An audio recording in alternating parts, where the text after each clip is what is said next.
Greetings and salutations, everybody, and welcome to the CanUK podcast, the podcast done by fans for fans of everything nerdy. I'm your host, as always, Lord X, and I welcome you back to a semi-normal episode here. We're just going to talk about E3 today, really, folks. And joining me to talk about E3 this past week is the one, the only, ECW James. What up? How's it going? Yeah. It's been a week. It's been a week. We were talking about it before the show. It's been a week. But I got quite a bit to talk about because unlike our last podcast, I actually watched some of the E3 conference. Yay! So I'm going to be somewhat more informed this time around than I was last time. Mm-hmm. And even if you're not, most of the titles here we know and can talk about regardless. Exactly. So it's a win-win. Yep. And there was a lot of news that came out of E3.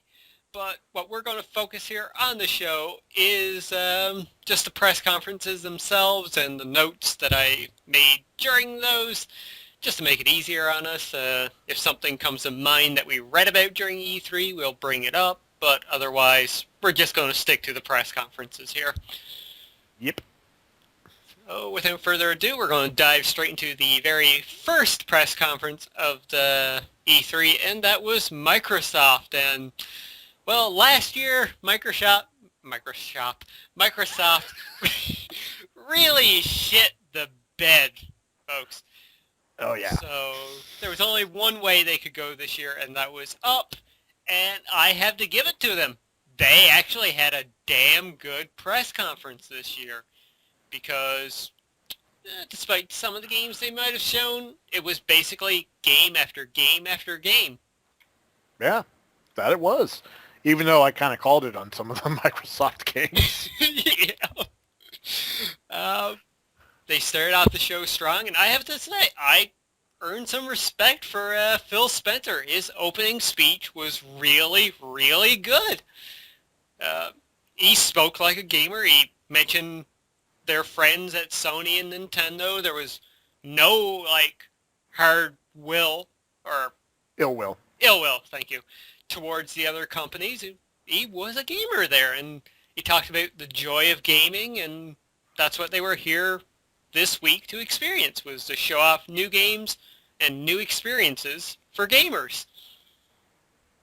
Mm-hmm. So yeah, that was pretty good. And but of course the show did open with the Call of Duty trailer. I did see the trailer, and I almost lost my shit when I saw the flock of birds. Which you did kind of call. Oh, yeah!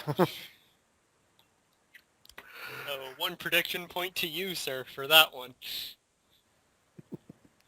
But I have to say, I enjoyed the trailer. It does look interesting. I mean, I like how a lot of the Call of Duties, they're either stuck in the past. They did the present quite a bit. Mm-hmm. But with Black Ops 2 and Ghosts and everything, mm-hmm. they're kind of pushing towards, the fringe technology for warfare. Mm-hmm. Yep. And it's real, and it's believable, realistic things, too. Yep. Yeah, you got the exosuits, the speeder bikes. Yeah. But it's still going to be annoying playing online. Yep. That's never going to change. No, it will not. But the single-player story could be good, though. So. Yeah, that's always been their strong point. The single-player campaigns have always been well-written, mm-hmm. with a lot of good twists and turns. Yep. With the exception to Modern Warfare 3. They kind of rushed that one, but, they can't all be winners. No, not at all. But I might pick it up, at least a rental, mm-hmm. for the single player. Yep. Yeah, I might borrow it from a friend who I know will be buying the game, so... Alright, well, after that, they moved on to showing off a new track for Forza 5, whoop-de-fucking-do. Yay, driving in circles. It's apparently the longest racetrack, I think, something like that. I don't know. I kind of zoned out when they talk about racing. And they also showed off Forza Horizon 2, something else we called on the show last week. Uh-huh.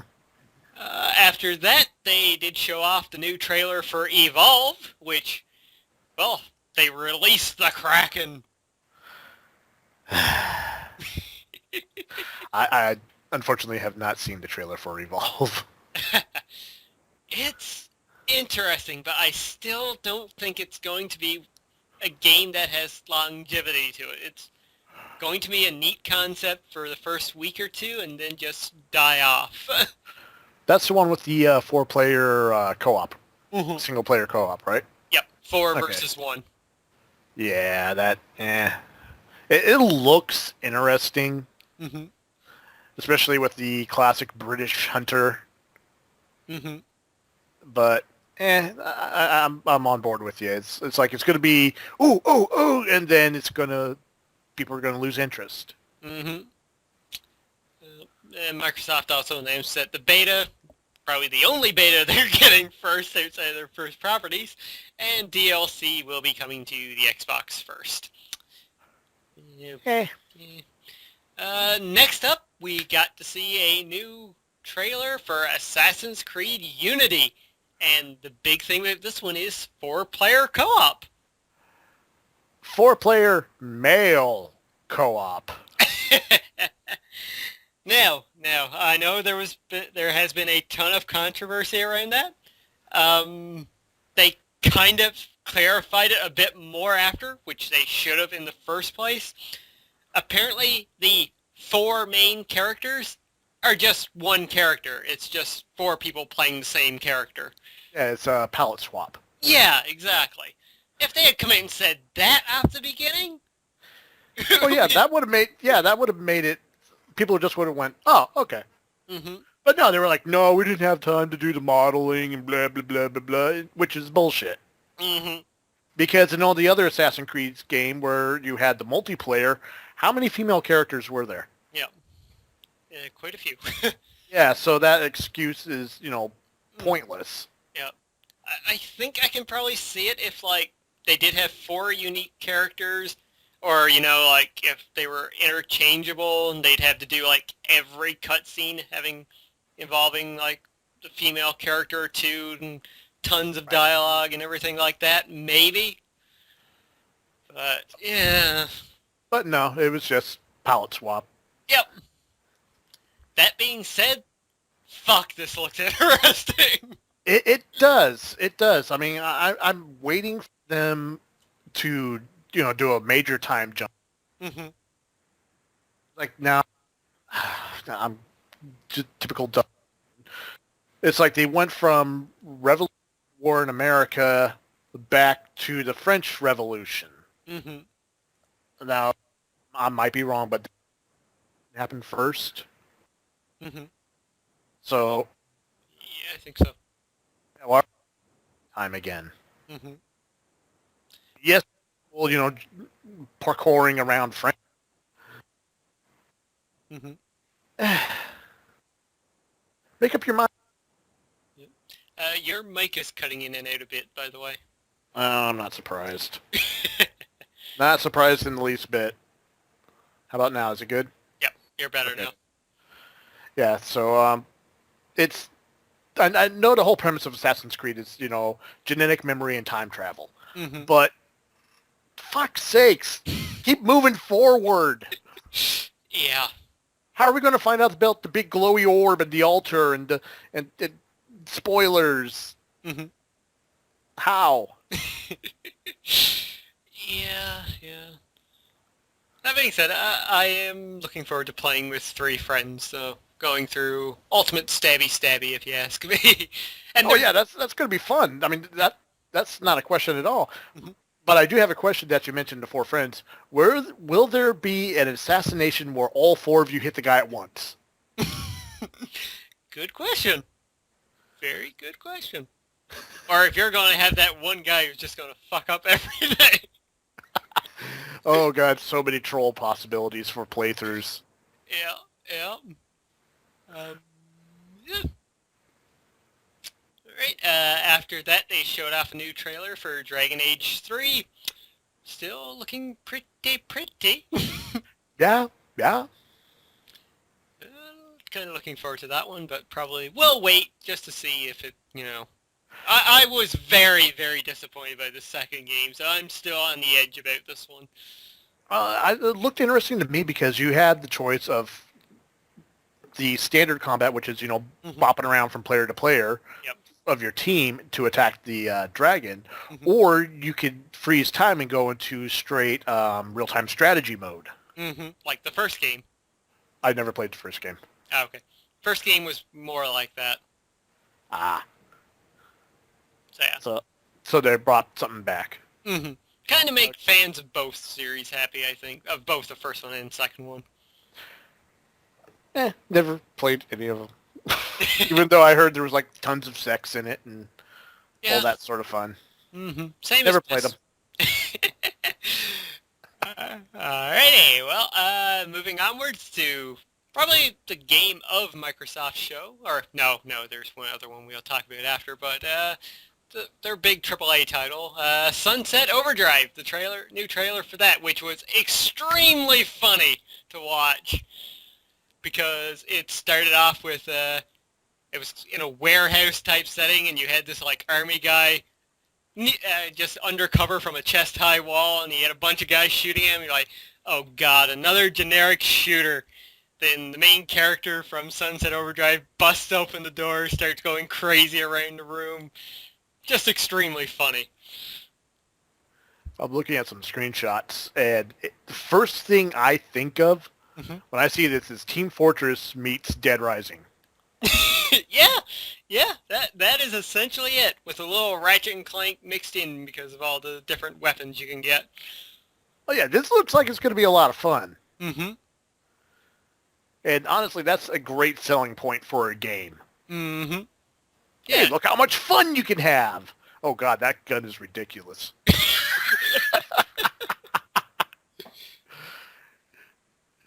I guess it's like cover art. He's holding out a gun that has like 1, 2, 3, 4, 5, 6, 7, 8, 9, 10, 11, 12, 13, 14 barrels on it. That's probably the Roman candle gun. Oh dear God. There's a bowling ball one as well that just shoots off bowling balls at enemies. That's ridiculous. I love it. And the Teddy TNT gun, which shoots off a teddy bear with TNT strapped to it. This is brilliant.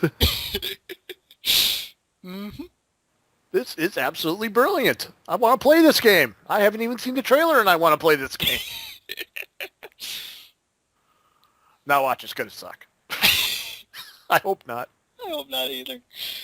Oh, I'm hoping it comes to PC. Like our next game, which is, that they showed off was Dead Rising 3. They announced some new DLC with Capcom making fun of themselves because it's called something like the Ultra Deluxe Super Extreme DLC. Hyper Edition.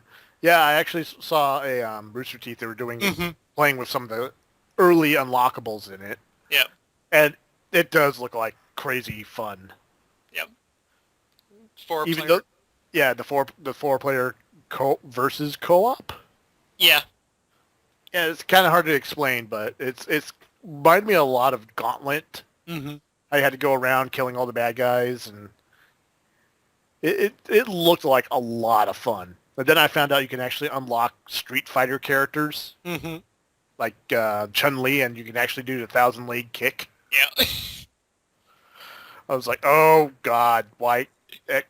Damn it! Now I want an Xbox. And that DLC apparently is exclusive to the Xbox One version, though it's Capcom. They like money, so I'm sure it's going to pop up on the PC version eventually. And to be honest with you, this is what Dead Rising 3 should have looked like from the beginning. Not the gritty thing they showed off at last year's E3. Because that was kind of a false advertising on them. Mm-hmm. Yeah, the game does have its kind of dark moments that are, honestly very bone-chilling. Mm-hmm. But in general, it's a very silly game. Yep. I mean, even when it's serious, it's kind of like comic book serious, you know? Mm-hmm. Like, it's like, really? Really?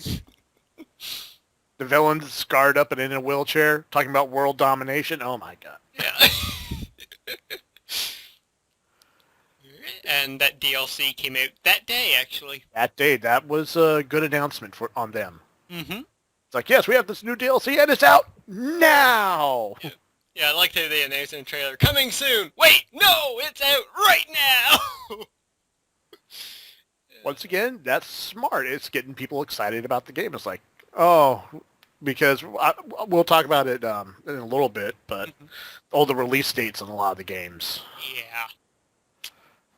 But, yeah. Next up, they showed off Dance Central Spotlight, downloadable, exclusive to Xbox One, and nobody cares. Nobody cares. Yeah. And they briefly mentioned Fantasia in that as well, so yay, Disney music. Hey. That two people will play because nobody will use their Kinect anymore. Can you blame them? Nope. I mean, I can't believe I'm saying this, but the Xbox One Kinect is worse than the original. Yeah. How can you... How is that possible? Mm-hmm. State-of-the-art technology, and it works worse than the... Yep. Alright, well, next up, they showed off Fable Legends, which, just like Evolve, is 4 versus 1 competitive multiplayer. Interesting. Yeah, it's basically the 4 normal players. They're like playing on a normal map like you would expect from Fable. But you have one other person playing the role of the evil mastermind, setting up traps, sending enemies towards them, firing off attacks at the characters, so... Interesting. Mm-hmm. Interesting spin on the whole Fable franchise. Yep. Now that they don't have Peter Molyneux doing it. It might be a good thing, might be a bad thing. Yeah. Hard to say at this point. Don't get me wrong, I love Peter Molyneux. Words. Can't say his last name. You know, he great personality, very creative person, a little overzealous at times. Yep, little too ambitious. But his games are good. Mm-hmm. A little disappointing at times, but functionally, they're good games. Yep. Except for when you're trying to impress the girl who likes bread makers. Fuck that bitch.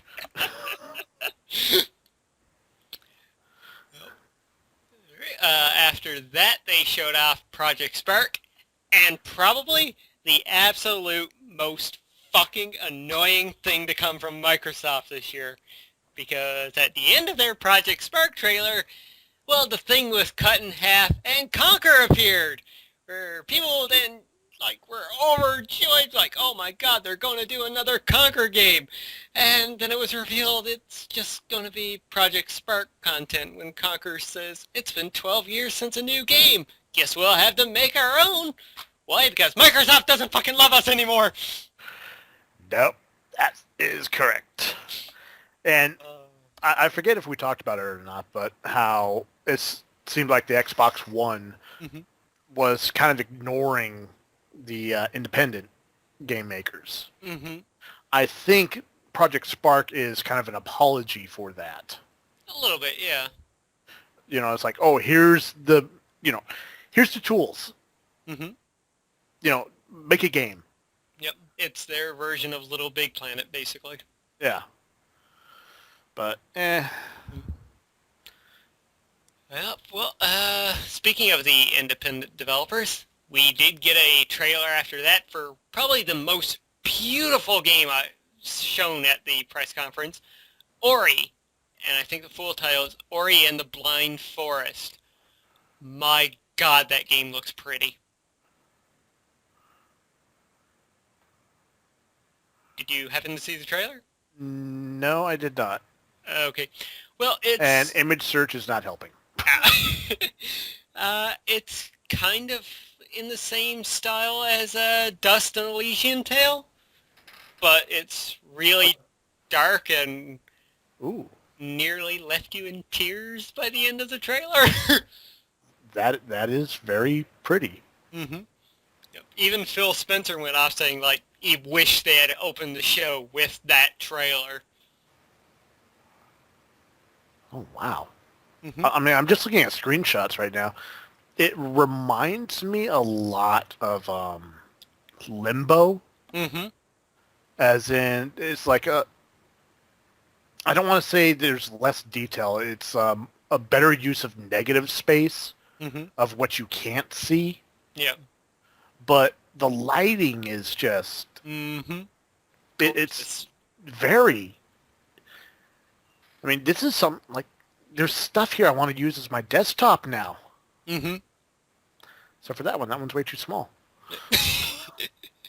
And that owl thing, what the fuck? hmm I know, right? So yeah, that I would recommend that you look up the trailer after the podcast. It's beautiful. I will. And right after that beautiful trailer, we got Halo.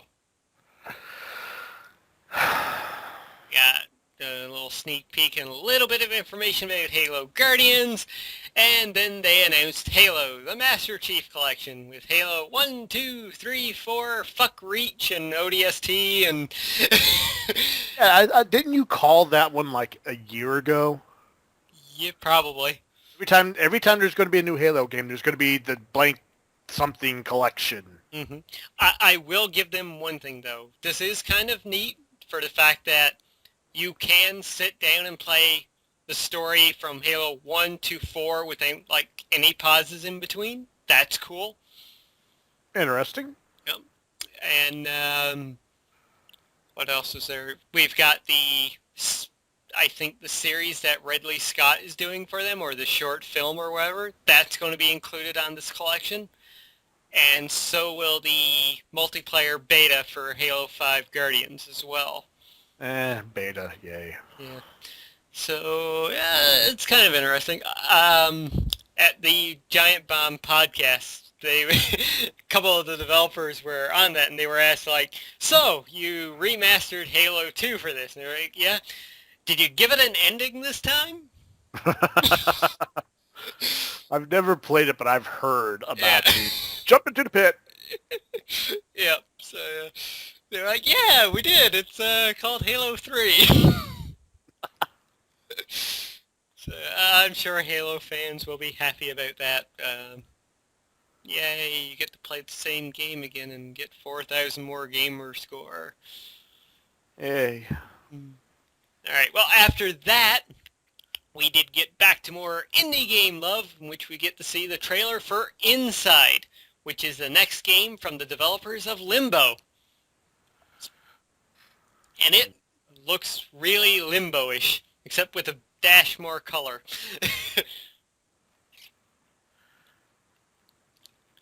Why does it have to be one?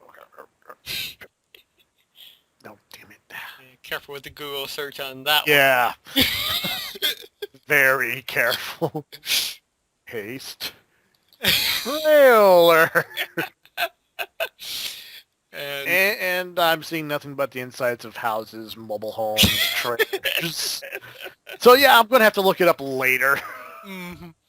But I'll take your word for it. Yep. Yeah, it looks good and probably will end up on PC and other platforms eventually. Just like the original Limbo. After that, they did go into more of their Eyed at Xbox program, which they showed off a bunch of trailers for various few indie games. Guacamelee was on there. Trying to think of some... Oh, the big one that I noticed there, and a lot of people have been talking about after, Cuphead, which looks like a 1940s cartoon in game form. So that looks really cool. It does. I'm looking at the screenshots right now. Oh my god. Yeah, I know, right? It's pretty damn cool. It is. Mm-hmm. Alright, well, after they showed off their indie games, they went back to the big games again. And then they showed a trailer with a therapist talking to a woman, and you know, it's kind of moody and dark, and you're like, what is this? And then you start to see more, and it's like, oh my god, this is the sequel to Tomb Raider. And yeah, we get Rise of the Tomb Raider, the very first trailer. And holy shit, does it ever look gorgeous. It does. So this takes place after she gets off that island. Mm-hmm. And the best thing that I enjoy about this trailer is, yeah, she's talking with a therapist, and it's like she's getting over this very bad event, which, it was Murphy's Law for her on that island. Everything that went wrong did go wrong. But and there's quite a few things I think they cut from the final script, too. Yeah. Because it's heavily insinuated that she might have been... Mm-hmm. Yeah. I'm not going to say it, but it's heavily insinuated. Yeah. What I like about this is, like, after Tomb Raider came out last year, a lot of people were upset by, like, how much Laura was going around killing people and whatnot. But this trailer ensures that she's dealing with having had to kill all those people. Yeah, because it was the situation she was in was a horrible situation. Mm-hmm. And it was one of those, it was kill or be killed, literally. Yep.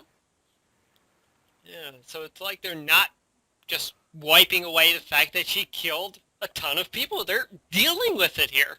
So I found that to be really awesome of them. Yeah. And I'm not going to point out the similarities between that and the current seasons of Arrow. Mm-hmm. I'm sorry, it's just every time I see a picture of her on the island, guess what? She's got a bow and arrow. Yeah. An island's filled with crazy mercenaries after weird stuff. And she'll probably end up fighting Deathstroke in the second game anyway. Oh, it'd be awesome! Sorry, I didn't mean to nerd out like that. Well, it's time.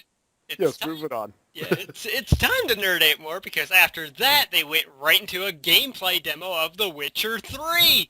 Oh, it's about fucking time. Oh my god, shut up and take my money, CG Project Red. Because that game keeps looking better and better. That it did. Mm-hmm. After that, they talked a little bit about Killer Instinct, and they said TJ Combo was a new character in Season 2. Didn't really say much more than that.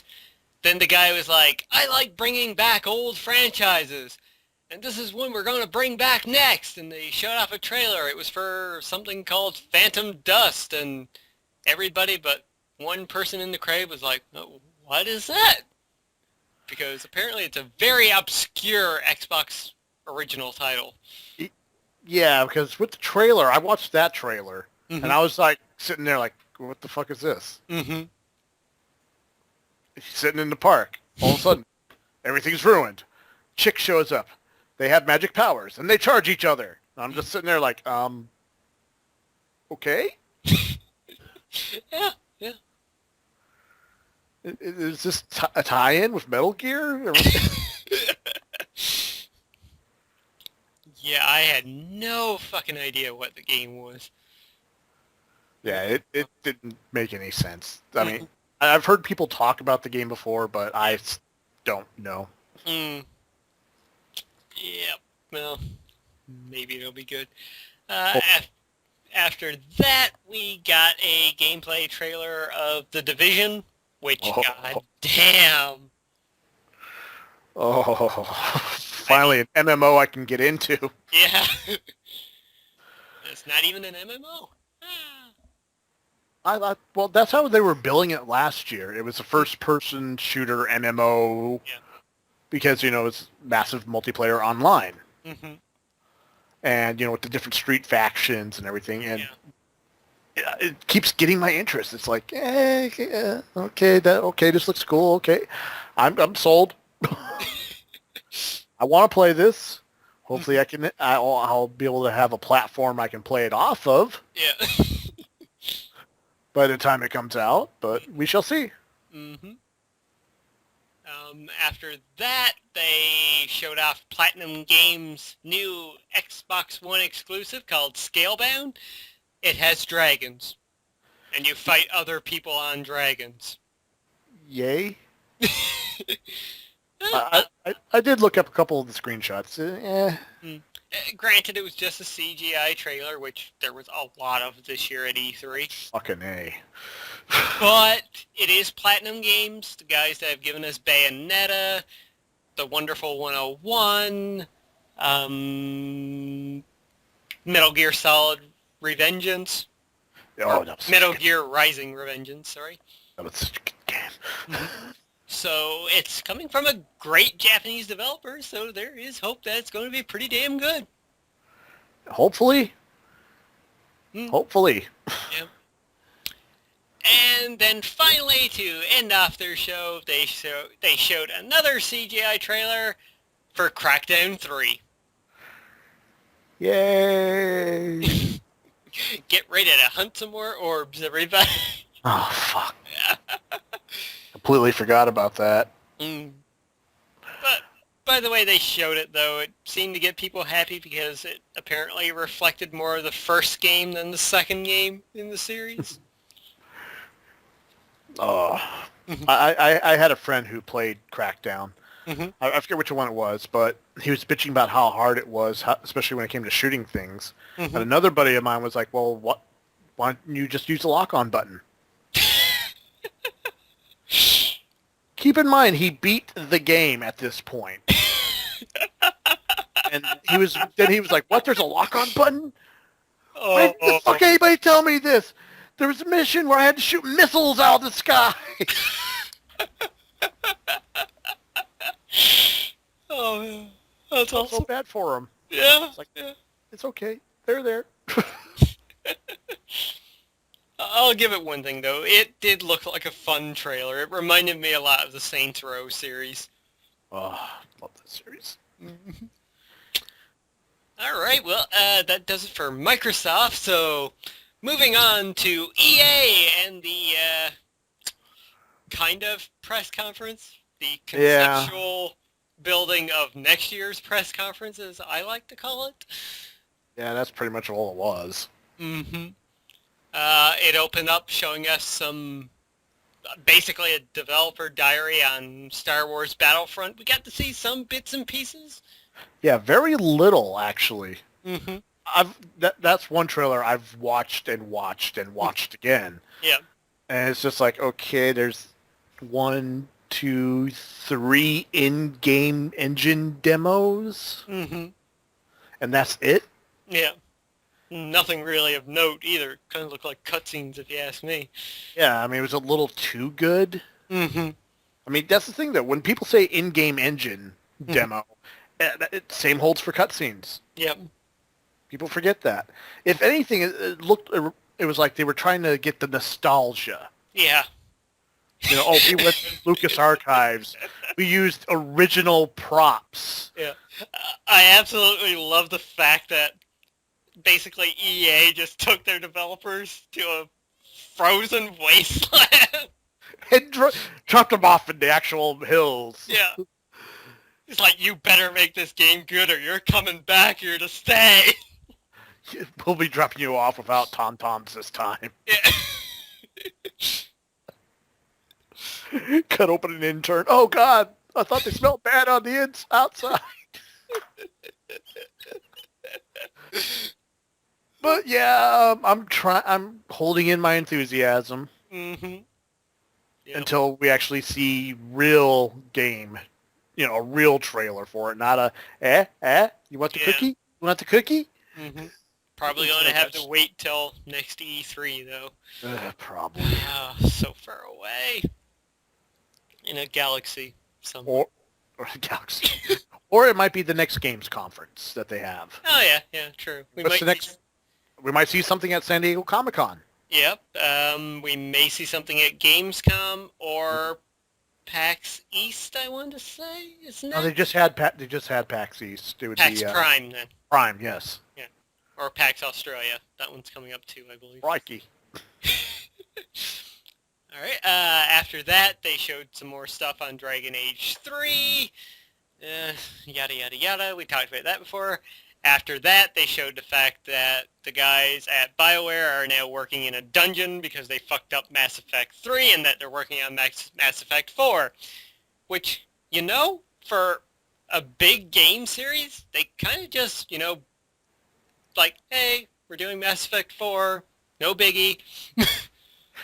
Yeah, it's just that, that was the thing that disappointed me most about the EA one is a lot of the stuff was, well, we're working on this. We're working on this. We're Yeah. working on this. Yeah.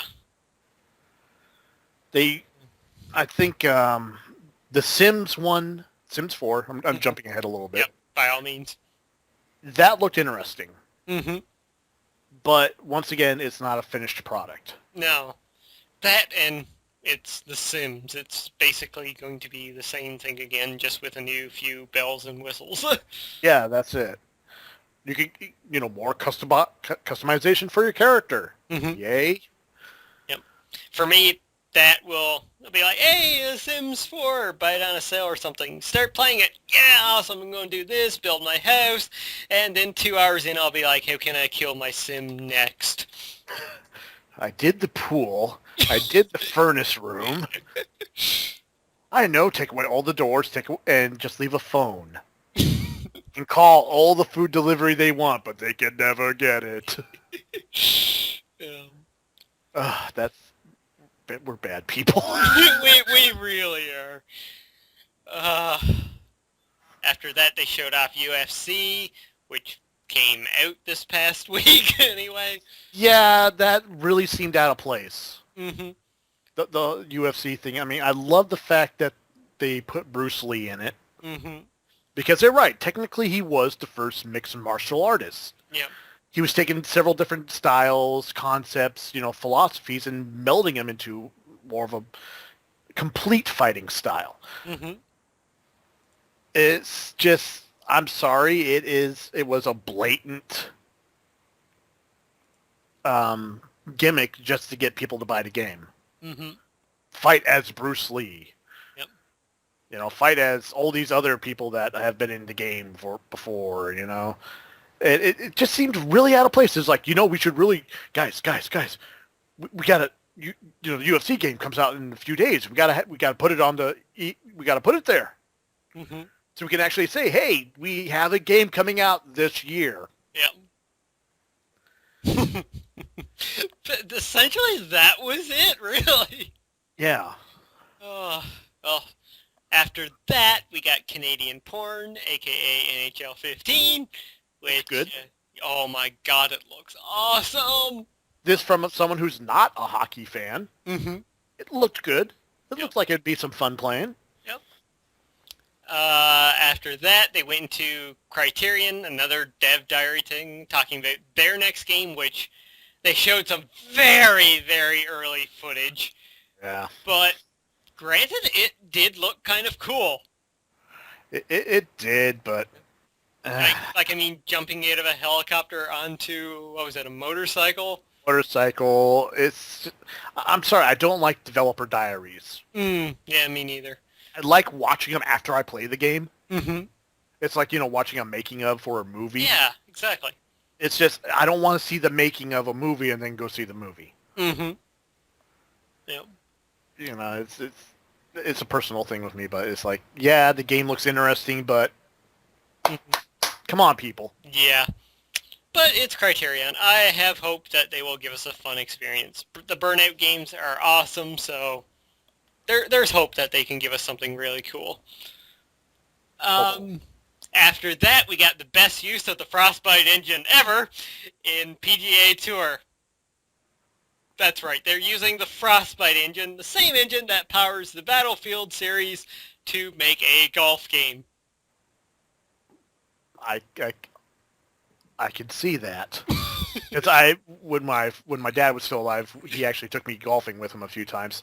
Mm-hmm. I could see how the Frostbite engine would work in a golfing environment. Yeah. Because it is literally very chaotic. Mm-hmm.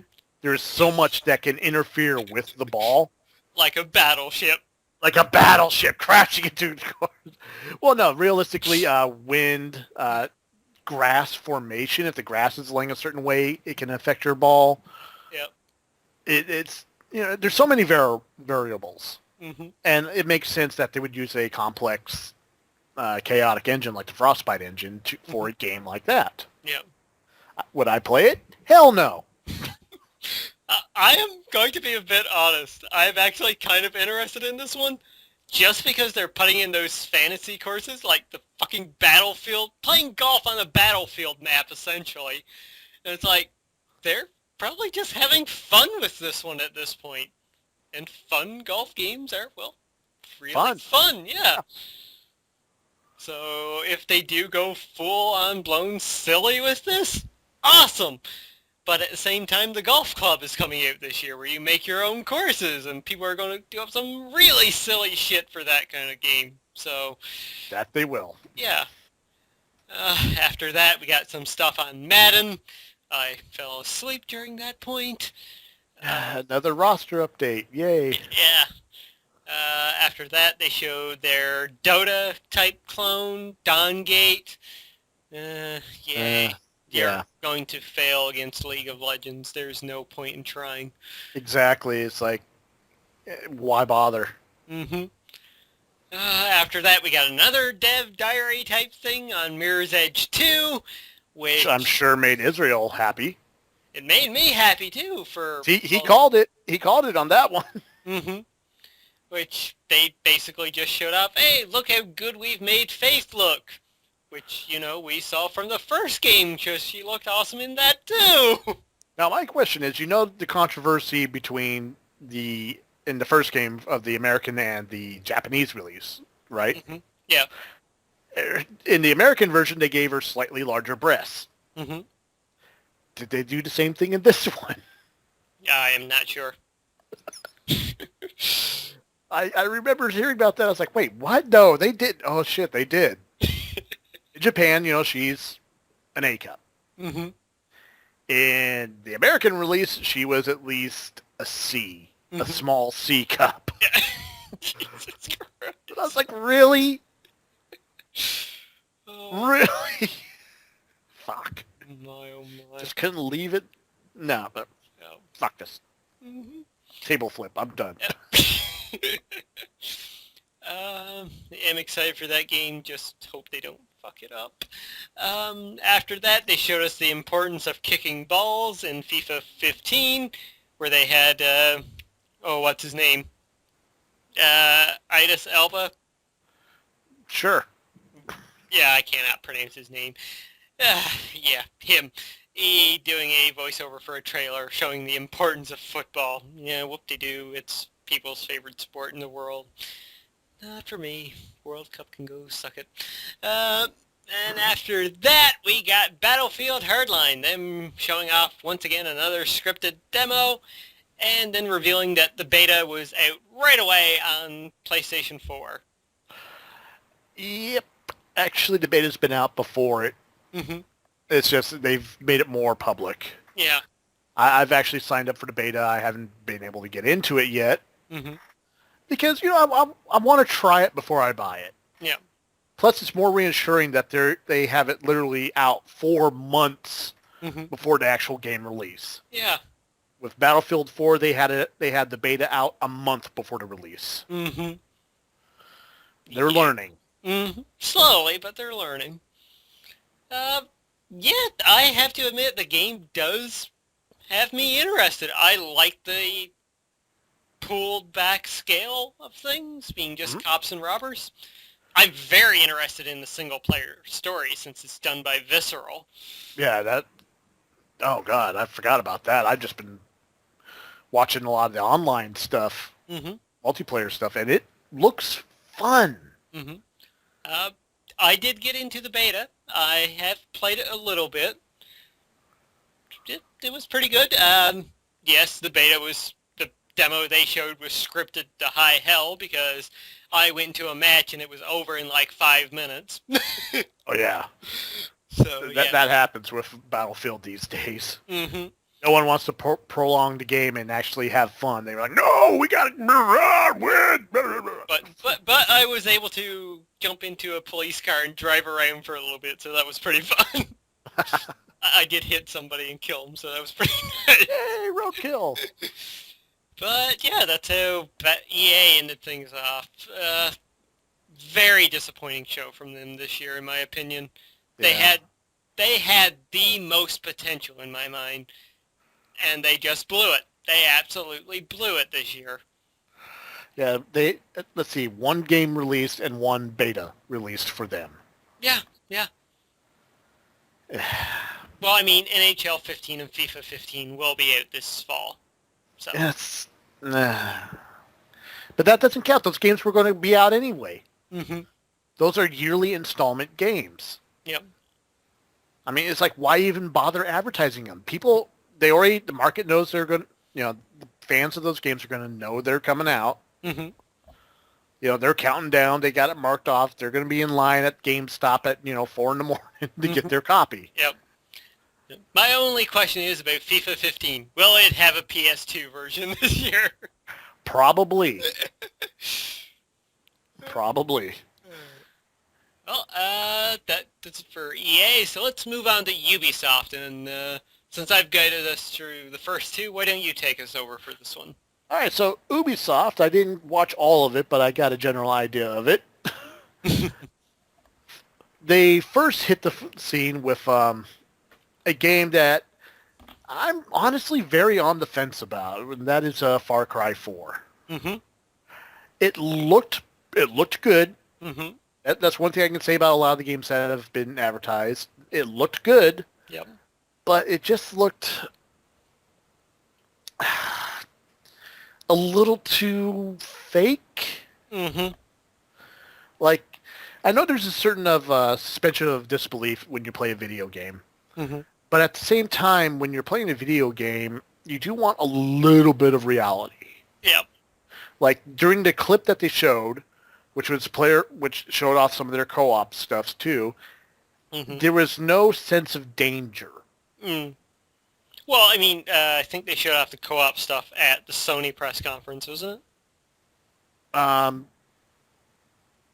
might be thinking of the Sony one then, because I just saw the one trailer where he sneaks through the mountains, drops the C4 barrel on the guys, hops into a little car, and is playing crazy Himalayan music on the radio, which I thought was great. Yeah. Yeah, and that's the Sony one. Okay, yeah, then I didn't see what they did for Ubisoft, but it's just... I didn't, like, when I played Far Cry 3, on any of the missions, I felt like, okay, I'm going to die. I am going to die. Mm-hmm. Watching the gameplay, I didn't get that feeling. Yeah. It was like, okay, this guy's a little too invincible. Mm-hmm. Yep. The trailer they did show off at their own press conference was the opening cinematic, basically. Your main character entering the country and then getting introduced to the villain in a very interesting way. Yeah, so I didn't see that. So was I correct? Was it just the Asian guy with blonde hair? Yep. He is very much Asian. Oh, that's racist! Yeah. Basically, the main character is on like this bus and going into the country. They get stopped by the guards. Gunfire happens. Main character's on the ground afterwards. The main villain steps out of an helicopter. Seems to know the main character. But before he kind of interacts with him, he looks to his guard and is like, "What happened here? I told you to stop the bus. Not stop and shoot the bus." And he then proceeds to kill the guard using a ballpoint pin. Oh, he's that type of Yeah. evil bad guy. Yep. Then he picks up the main character and takes a selfie with him. Crazy for crazy's sake. Yeah, looks that way. He looks like, what's his name from Far Cry 3? Vaz? Now, that's not fair. Vaz was a very well-written character. Okay, granted, I have not played the game yet. I'm just going by what I've seen him. Yeah, I know in a lot of the trailers it's just, "Oh, I'm crazy for no reason." No, he's crazy for reasons. Okay. There's definitely a strong history between a lot of the characters in Far Cry 3. Oh, okay. Granted, we don't know much yet about 4. Exactly. I mean, for all we know, I could be wrong. Mm-hmm.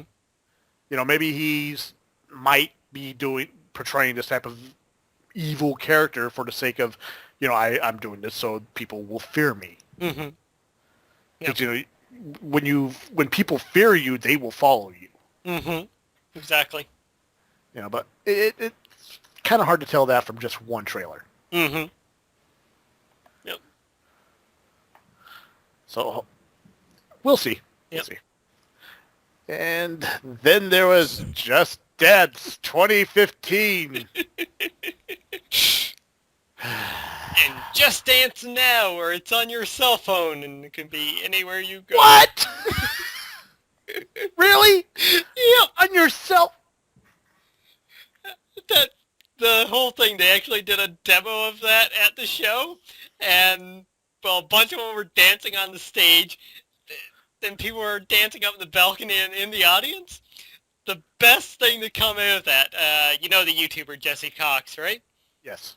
He made a tweet during that. It was like, I'm so scared right now. There's a person dancing right next to me.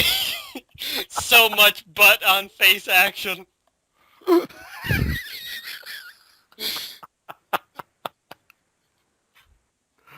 Oh, that poor guy.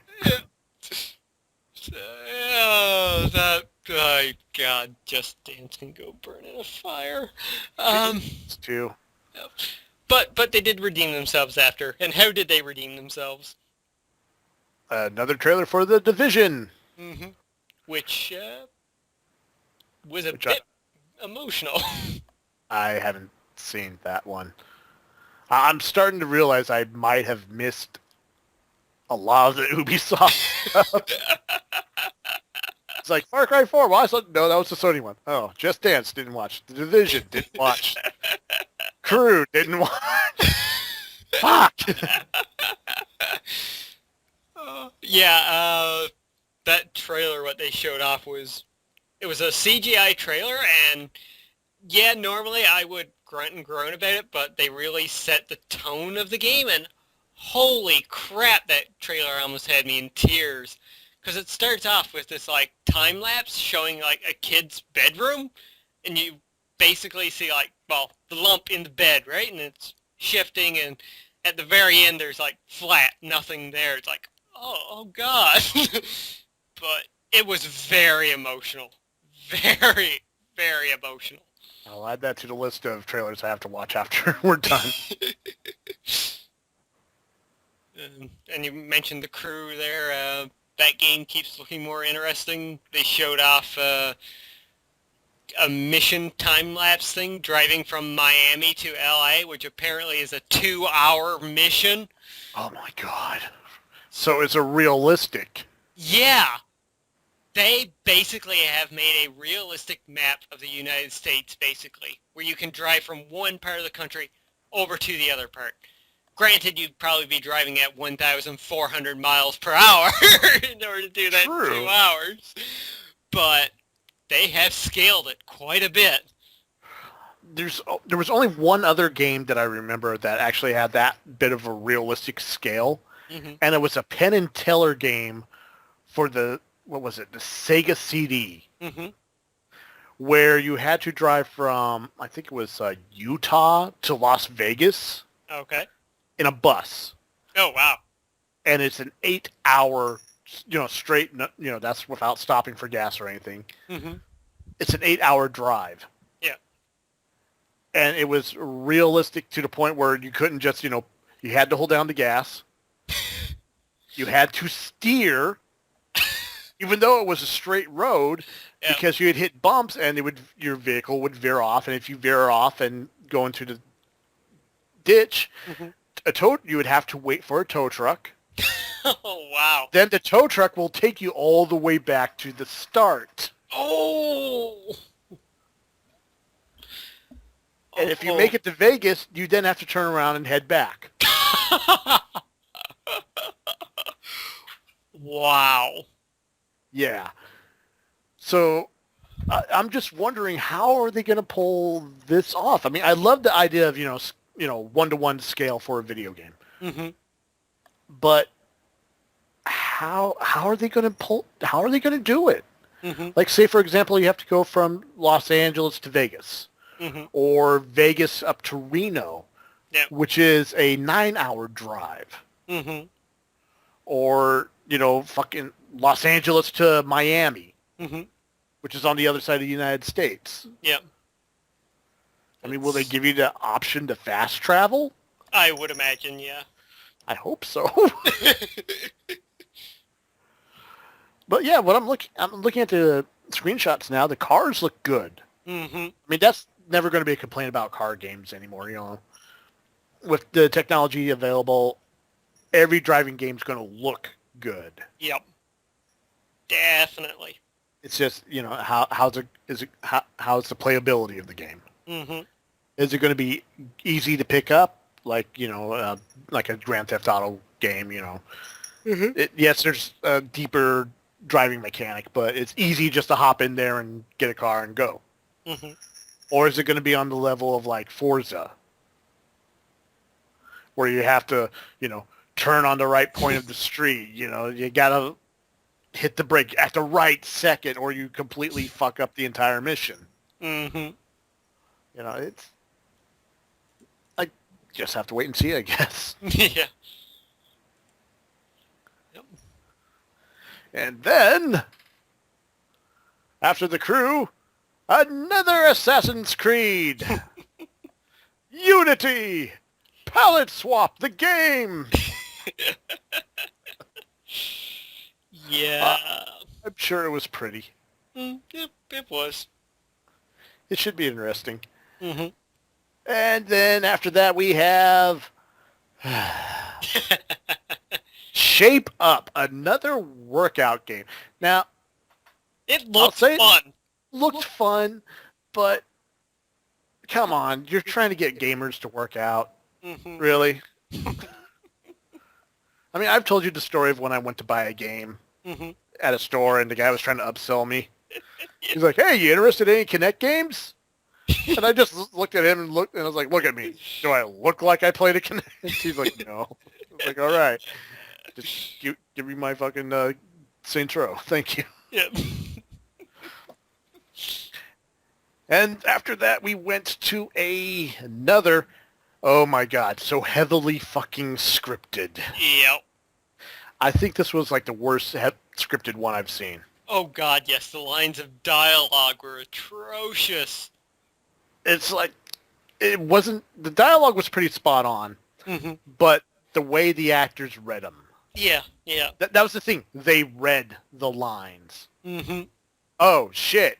He's got the hostage.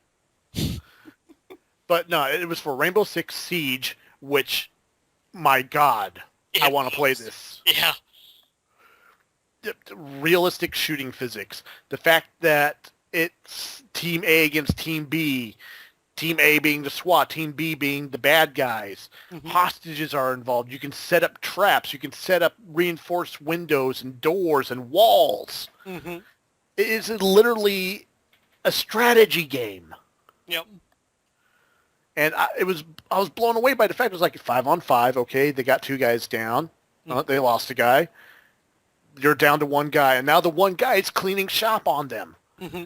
He's just murking everyone left and right. Yeah. That's what I like. It's 1 death, you're out. That's it. No respawn, none of the, well, okay, revive. Mm-hmm. Nope, you're dead. Done. Yep. And, oh shit, the hostage is down. We lost the hostage. Get the hostage back up. Mm-hmm. It looked like it's going to be a lot of fun. Now, hopefully they'll do it in larger environments than just, a 3-story house. Yep. Like, I would love to see an office building, a mall. Mm-hmm. A A bank, probably. bank would be ideal. Mm-hmm. And honestly, I'd like to see more than just 5 players. Yeah, yeah. But, for what they showed, it looked good. It got the point across. Mm-hmm. And at first, when I was like, oh, great, another Rainbow Six game, now I'm like, ooh, Mm-hmm. this looks good. Yep. Yeah, I was hoping for Beyond Good and Evil there. Fuck you, Ubisoft. But, yeah, Rainbow Six Siege, I have to admit, it really got me interested as well. I like Battlefield Hardline. I like that scaled back kind of like warfare. Yeah. It's a tactical shooter, Mm-hmm. not an arcade shooter. Yeah, yeah. Battlefield, all the Battlefield games, those are arcade shooters. Mm-hmm. Even though, it's the most realistic video game. No, it's an arcade shooter. Yep. This looks realistic. Mm-hmm. It gives you that realistic feeling. The fact you can peek around corners. You can put up a shield, Mm-hmm. a blast shield. It will go down eventually, Mm-hmm. but, it'll give you just enough time you need to take as many people out as you can. Yep. And what I liked, these guys are trapped in a room. There's no way there. Okay, blow a hole into the ceiling. Exactly. That was great. Oh, shit, he's on the other side of this wall. Shoot through the wall. Mm-hmm. Because, guns can go through walls. Yeah. Real life. Oh, shit, he's head glitching. Shoot the wall.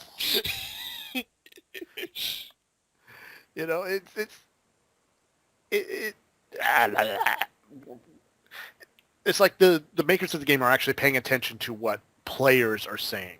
Mm-hmm. Yeah, exactly. And it's like, okay, we can fix that. We know what we're doing. Yep.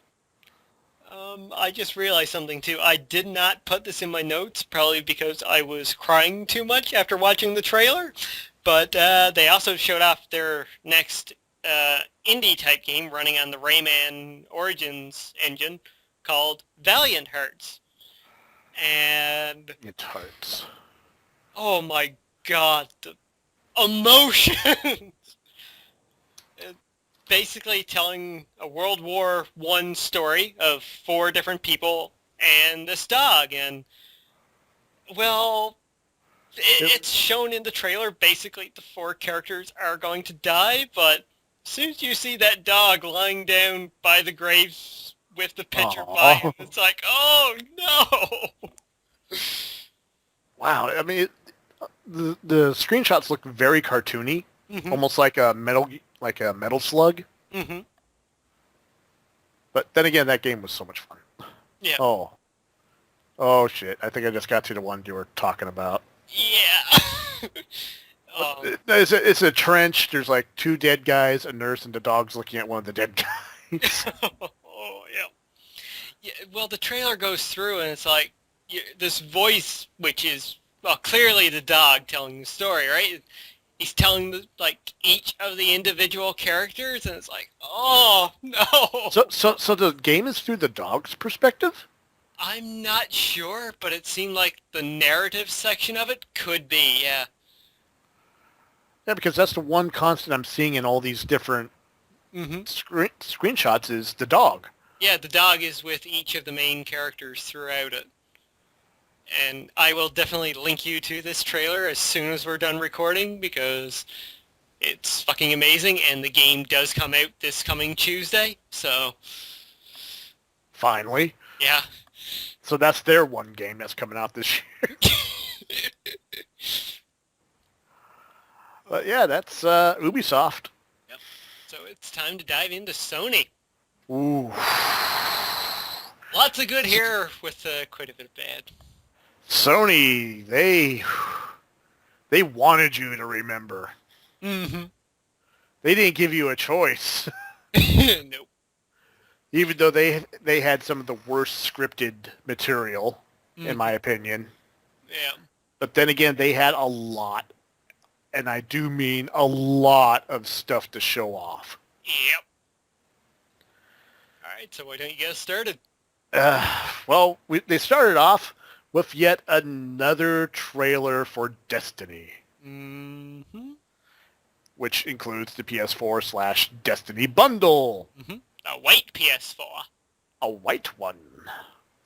Racist. But it kind of gives you a bit more of an idea of what this game is going to be about. Mm-hmm.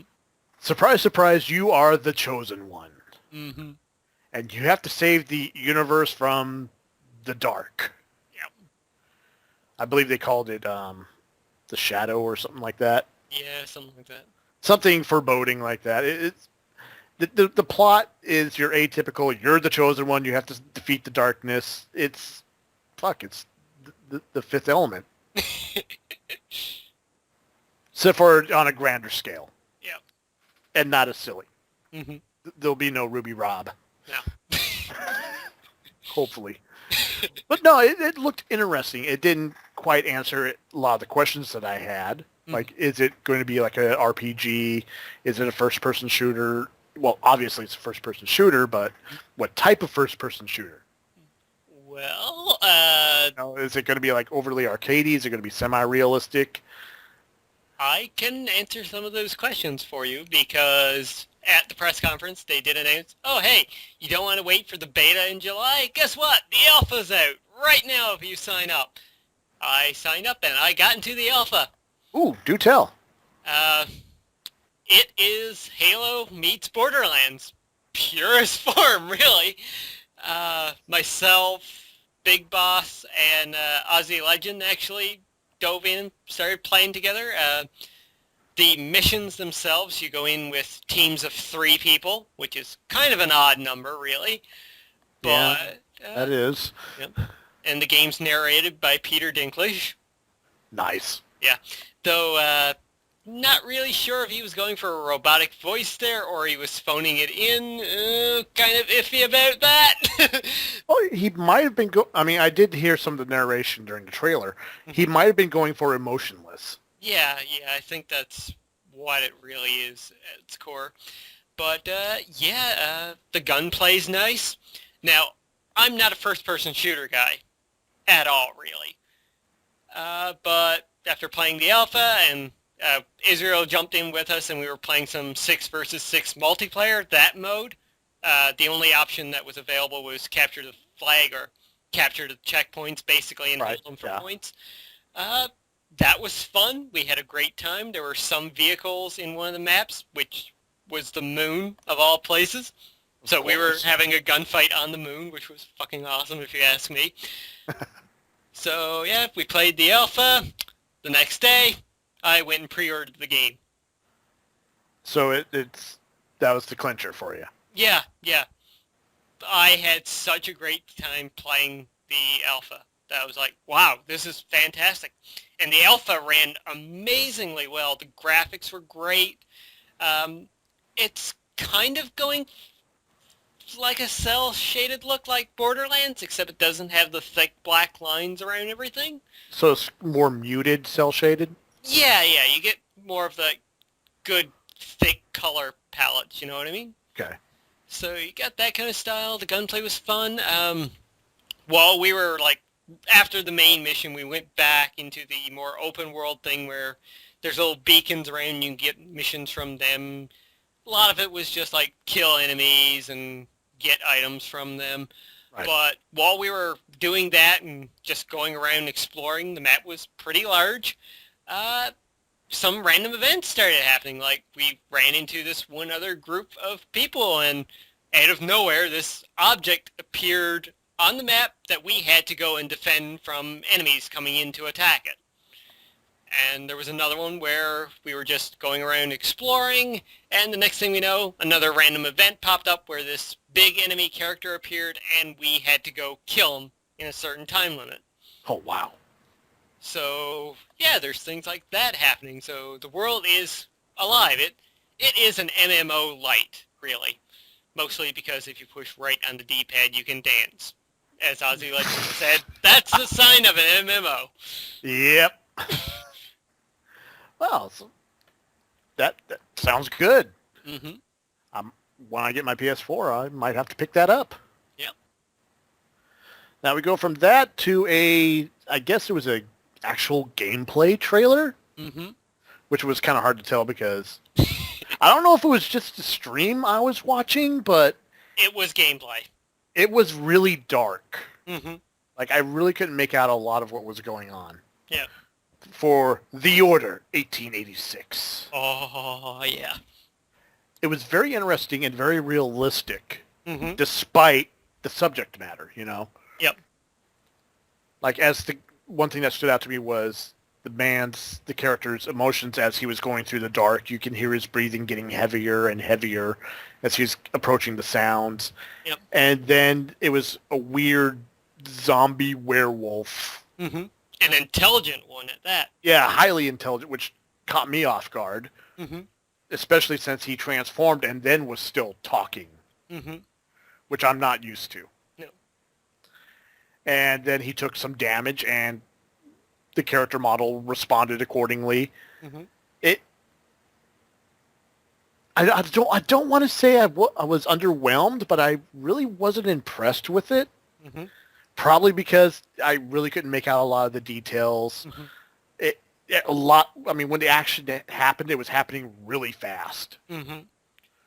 Like when he was running away, he would run, stop, turn, shoot, turn, run. Mm-hmm. You know, it was kind of hard. It was like, whoa, what? Are you hitting them? Mm-hmm. Where did you shoot him in the head? Fuck. That's what one of the things I liked was he wasn't shooting to kill the guy. He was basically shooting trying to escape. Like, he did not want to fight here. No, like, he didn't. He was scared big-ass shitless fucking of werewolf. this thing. Yeah. Yeah, it's a nice change from most, like, over-the-shoulder third-person shooters. Which, you know what it reminded me of? Like, just the atmosphere, the tone, and everything? An old-school Resident Evil game. Oh, yeah. Like, this is, like, we've seen some other stuff on the Order where they're going through streets killing people. Yeah. But this really showed the horror elements of the game. Which I personally felt they could have, elaborated a bit more on. Mm-hmm. Yeah, but that's just me. Yeah. I'm still interested in the game, Mm-hmm. but in my opinion, it was kind of a weak showing. Yeah. But that's just me. Mm-hmm. And speaking of different, we then get a trailer for a little indie game called Entwined, Mm-hmm. where a bird and a fish fall in love and then fly through a tube. It looks a lot more beautiful than how James is describing it, people. Oh, no, don't get me wrong. I was like amazed. It was like, wow, this is beautiful. But then I started looking at the gameplay. Mm-hmm. You're flying through a tube, Yep. dodging objects. Mm-hmm. And then once your power meters are high enough, you combine forces and become a dragon. Yep. And then fly through a tube, dodging objects. It looks good, but I'm afraid that's all it's got going for it. Mm-hmm. I think what was the most impressive about that was when they were done, they were like, and guess what? It's out right now! I forgot about that part. Because I don't want to admit I actually checked out a little bit. Mm-hmm. It's like, okay, this is nice. Get to your point. Yeah. And I think that was kind of Sony's problem with theirs. A little bit, yeah. There was no... A lot of the people consistency. were long-winded, Mm-hmm. which I'm guilty of. It was either too much explanation or not enough. Mm-hmm. And speaking of not enough, their DLC announcement Mm-hmm. for Infamous First Light, Yeah. where you play a character that you killed in the game. Or not. Or not.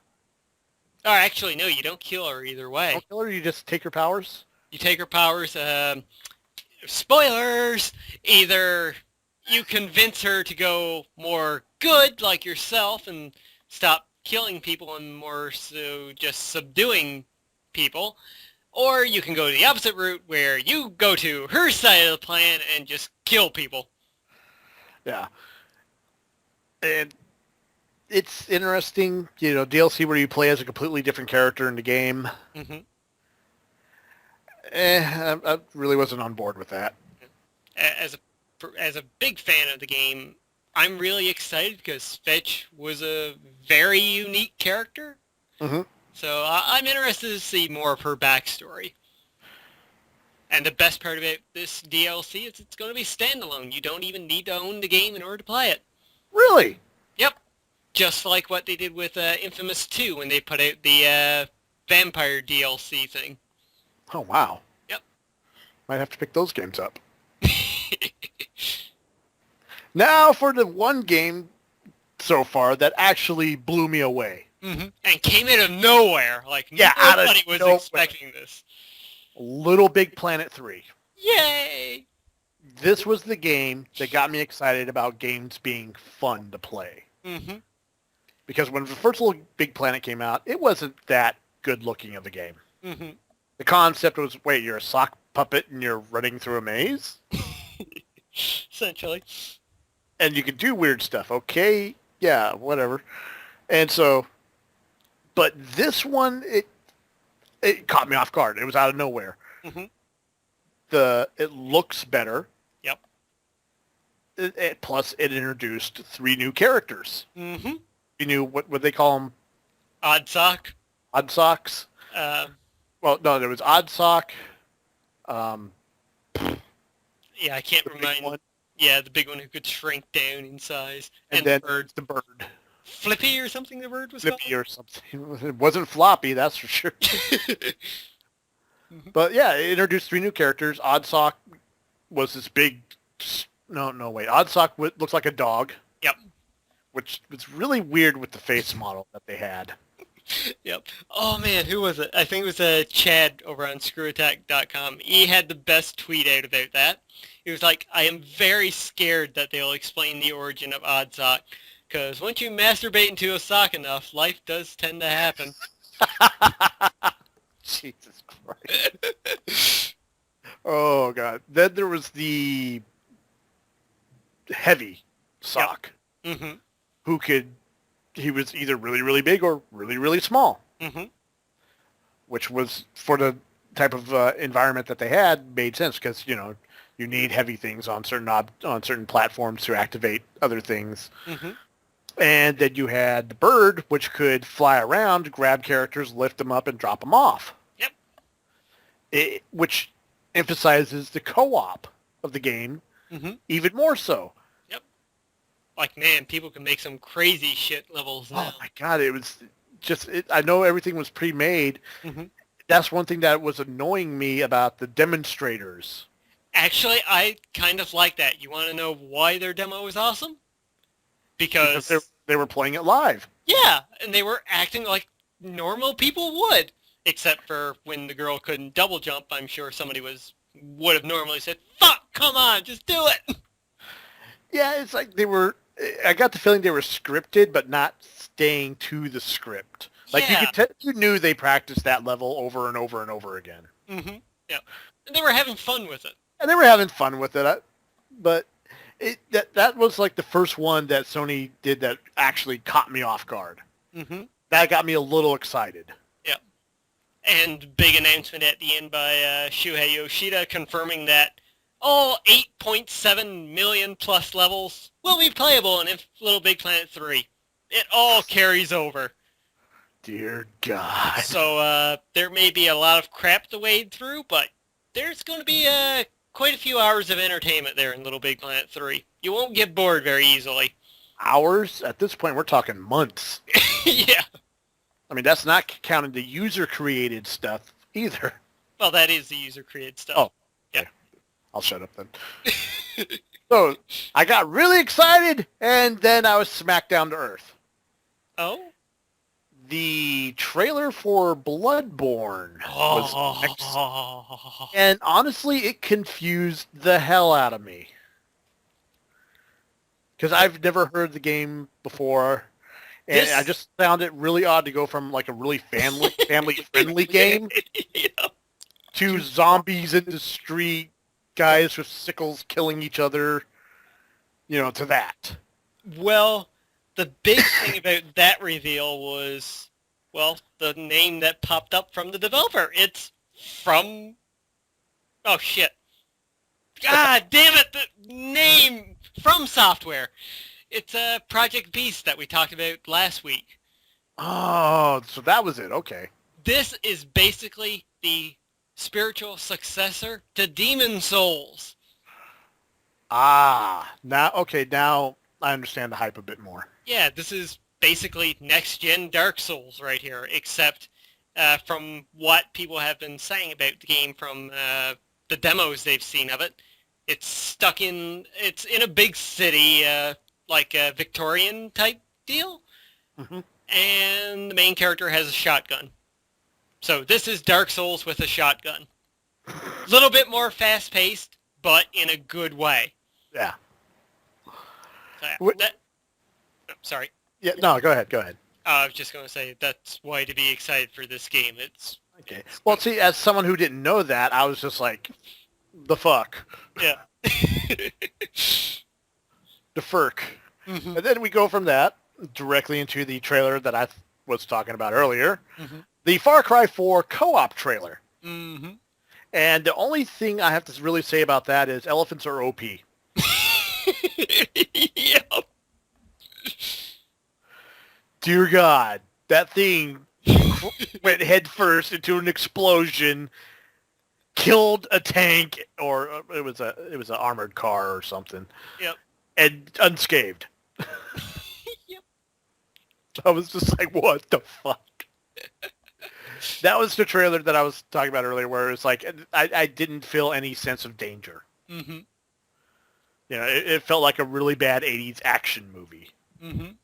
especially how he effortlessly jumped from, climbed up the side of the thing, C4, which honestly should have been a much larger explosion. Mhm.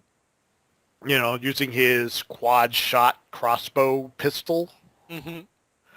And then, car chase, hop on there, jump out, wingsuit, flying through the valley, which was kind of cool. Mhm. And honestly, I'm not going to lie, I'm excited about the Himalayas as a backdrop to this game. Yep. Because there are so many different environments within the Himalayas. Mhm. That my only complaint about Far Cry 3 was the fact that every environment was tropical. Yeah. There was no change. Mhm. They kind of shot themselves in the foot with that one.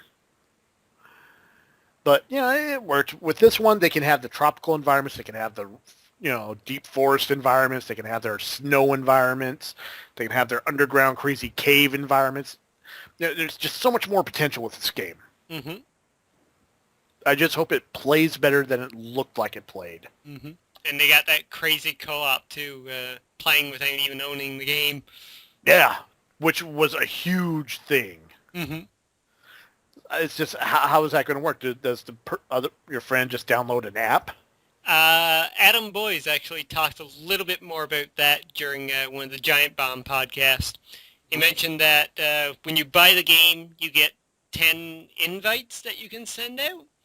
And when you send an invite to a friend, attached to that invite is a chunk of the game, and they download that, and then they can jump in and play with you. Of course, once you do that, the story-based missions do shut off, and you basically play all of like the open world stuff together. Oh, that's cool. Yeah. That honestly, that works. Mm-hmm. I like that. That gets people. It's like, okay, I actually enjoyed playing this, so I'll go out and spend the $70 to buy the game. Mm-hmm. There's someone standing at my front door right now. I can see a figure through the window. I haven't heard a knock on the door yet, so maybe they're just standing there. Joys of apartment complex. So anyway, Yeah, on to the letters by Adam Boyes. this had its funny moments, which we'll get to. Mm-hmm. This is one of my personal favorite highlights of the Sony press conference, Mm-hmm. because they were having fun with it. Yep. The whole letters thing where they were reading off letters from game players and stuff. Complete bullshit, but Yeah. I liked it, Yeah. especially when they started off with the trailer for Dead Island 2. Yep. And unlike the first Dead Island, this trailer actually invokes the style of the game. Yes. Which was the first thing I noticed. It's like the first trailer. Oh my God. As a parent, I have such a hard time watching that. Mm-hmm. With this one, I couldn't stop laughing. Yeah. It was so good.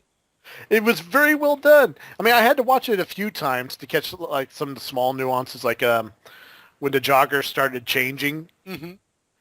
I didn't notice that he had a toupee and that his biceps were actually implants. Yeah. I didn't notice that the first time because there's just all this other shit that's going on. I mean, it's a great trailer. And then the voices at the end. Yeah. I was like, no, no, no, no, no. Because the one voice I definitely recognized was Jack Black. Yeah. I was just like, yes, they're giving him another game. Because if you haven't played Brutal Legend, you're missing out. Oh, yeah. It may not be the best game out there, but good lord, just the voice acting and the cameos and the dialogue is just brilliant. Yep. And from there, since they were running with a zombie theme, they went to DLC content for Diablo 3. Legions of the Undead.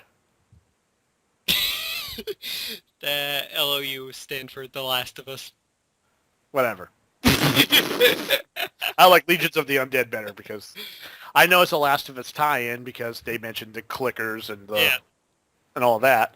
But yeah, it's a neat little add-on. It's a neat little add-on. You know, they didn't have to do it.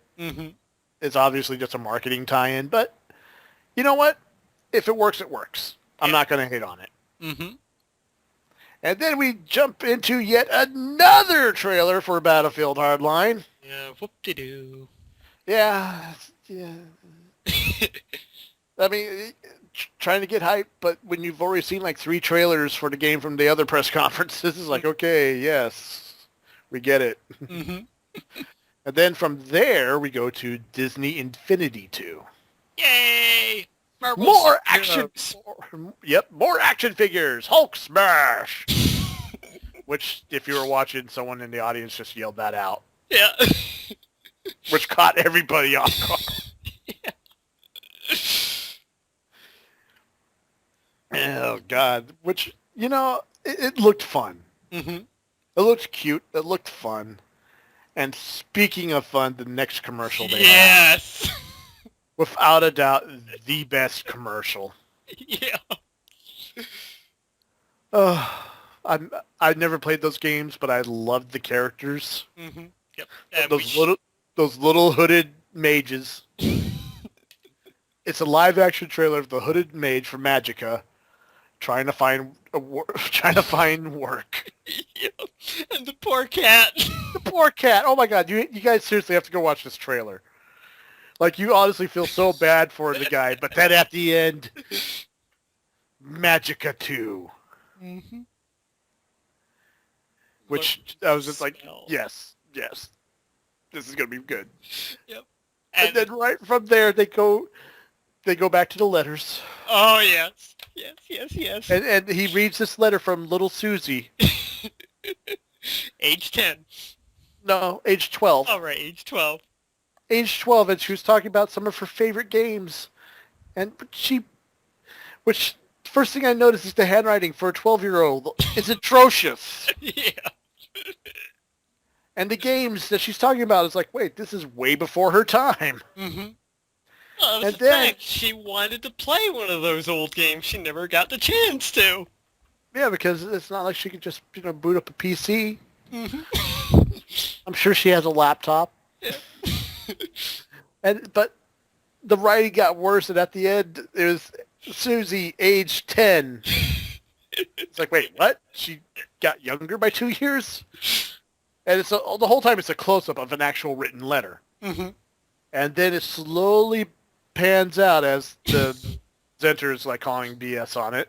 It's like, well, let's take a look at this. Well, there's a fingerprint on there. I don't know why. And there's a finger with some really hairy knuckles. Then the camera zooms out one more time, revealing... Yep. Go ahead, say his name. Tim Schafer. Yes, the one and only Tim Schafer. God love him. And this is the second one that got me excited. Oh, me too. They are releasing a PS4 port and upgrade and Vita of Grim Fandango. Yes. And oh my God, it's like, I've never played the game. I've always heard good things about it. I've seen some, really amazing cutscenes from it. And I was just like, oh my God, yes. Yep. I would love to play this. This is basically the one game from Tim Schafer that, like, everybody wanted it to come back, but nobody really expected it to come back because of, like, the licensing issues, Yeah. especially with Disney now, and, like, holy fuck. Weren't there even talks of a movie I think there might have for the been. longest time? Yeah, yeah.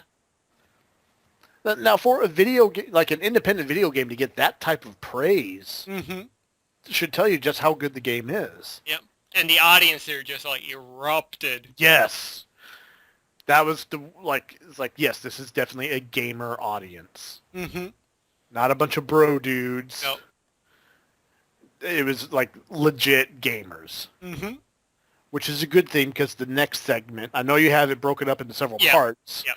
but it is something that I'm going to harken back to the last podcast we did, whereas Sony needs to concentrate on, bringing more games, Mm-hmm. more indie games, and that's exactly what they did. Yep. Their new partnership with Developer Digital. Mm-hmm. Which giving them some of the great games like Broforce, Yeah! Hero, fucking Hotline Miami. 2. I forgot Two? the 2 there, yeah. Yeah. Well, I'm sure they're going to get a The first one, HD port of the original. well, the original is already on PS3 and Vita. Oh. And I think they're putting it on PS4 eventually. I don't see why they wouldn't. Mm-hmm. Give them more money. And it was those titles and so many others. Yep. Well, the other one I had mentioned there, Not a Hero. There Not- was, what was it, Titan Quest? I think so. Something like that, yeah. Which I Yeah. believe has been compared to Shadow of the Colossus meets one other game that's not coming to mind right now. Yeah, it's just we were bombarded with so much stuff. Mm-hmm.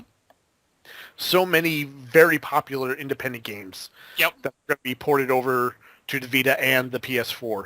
Mm-hmm. And it's exactly what they needed to do. Yep. And then from all that hype, we go down to a very confusing trailer. Yep. But It wasn't even a trailer. It was a live action trailer. it is coming from one of the greatest developers ever, in my opinion. It's coming from Suda51. It is an exclusive, Mm-hmm. but I couldn't tell. At first, I honestly thought it was a trailer for a new Manhunt game. It really looked that way. Because that's the vibe I got from the music and just the atmosphere. Mm-hmm. But then it's something different. Yep. It's like the game is called Let It Die. Mm-hmm. And I honestly have no idea what the fuck it is. It's got a leveling system, Yeah. which means But- it has RPG elements in it. Mm-hmm. But that's a Suda game for you. You really don't know what it is till you play it. And even then, you're confused as fuck. Yeah, and I get the impression that they didn't even have enough footage of the game to do a development trailer. Mm-hmm. So they're like, okay, what the fuck do we do? All right, we'll do this. Yep. And we'll give them XP bars and health bars and blah, blah, blah, blah. I think there were flashes of gameplay in it, though. If there was, I didn't notice any. I've gone back and watched the trailer again after, and I'm pretty sure I caught glimpses of, like, gameplay. Wasn't much, but just, like, very quick glimpses.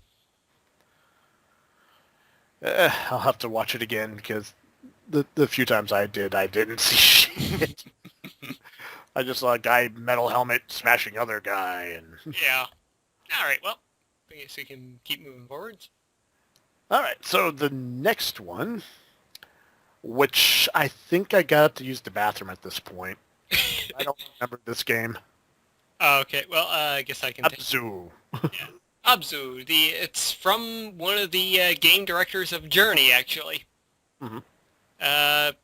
Underwater kind of style thing. The studio's called Giant Octopus. Looked beautiful and great, kind of like Journey. It's probably going to give that same kind of like emotional experience without saying anything. Mhm. And then at the end, coming 2016. Interesting. But it looks beautiful. And speaking of beautiful, Oh The my next game. god. literally left me speechless for a few moments. Mm-hmm. It was a full CG trailer for No Man's Sky. Mm. Not CG, but in-game footage. Oh, that was in-game footage. That was in-game footage. Wow. I'm even more impressed now. And I hope this game lives up to that hype that it just set for itself. Yep. Which is hard to say because it's coming from a... I think they've said that they have 10 people on their team now. Yeah. I think. Really? Yeah. Now, you want to know what something else is incredible about this? Last year, shortly after they revealed this at the VGA Awards, their office building got flooded and they lost most of their work. No way. Yeah. Sweet Jesus. Yeah.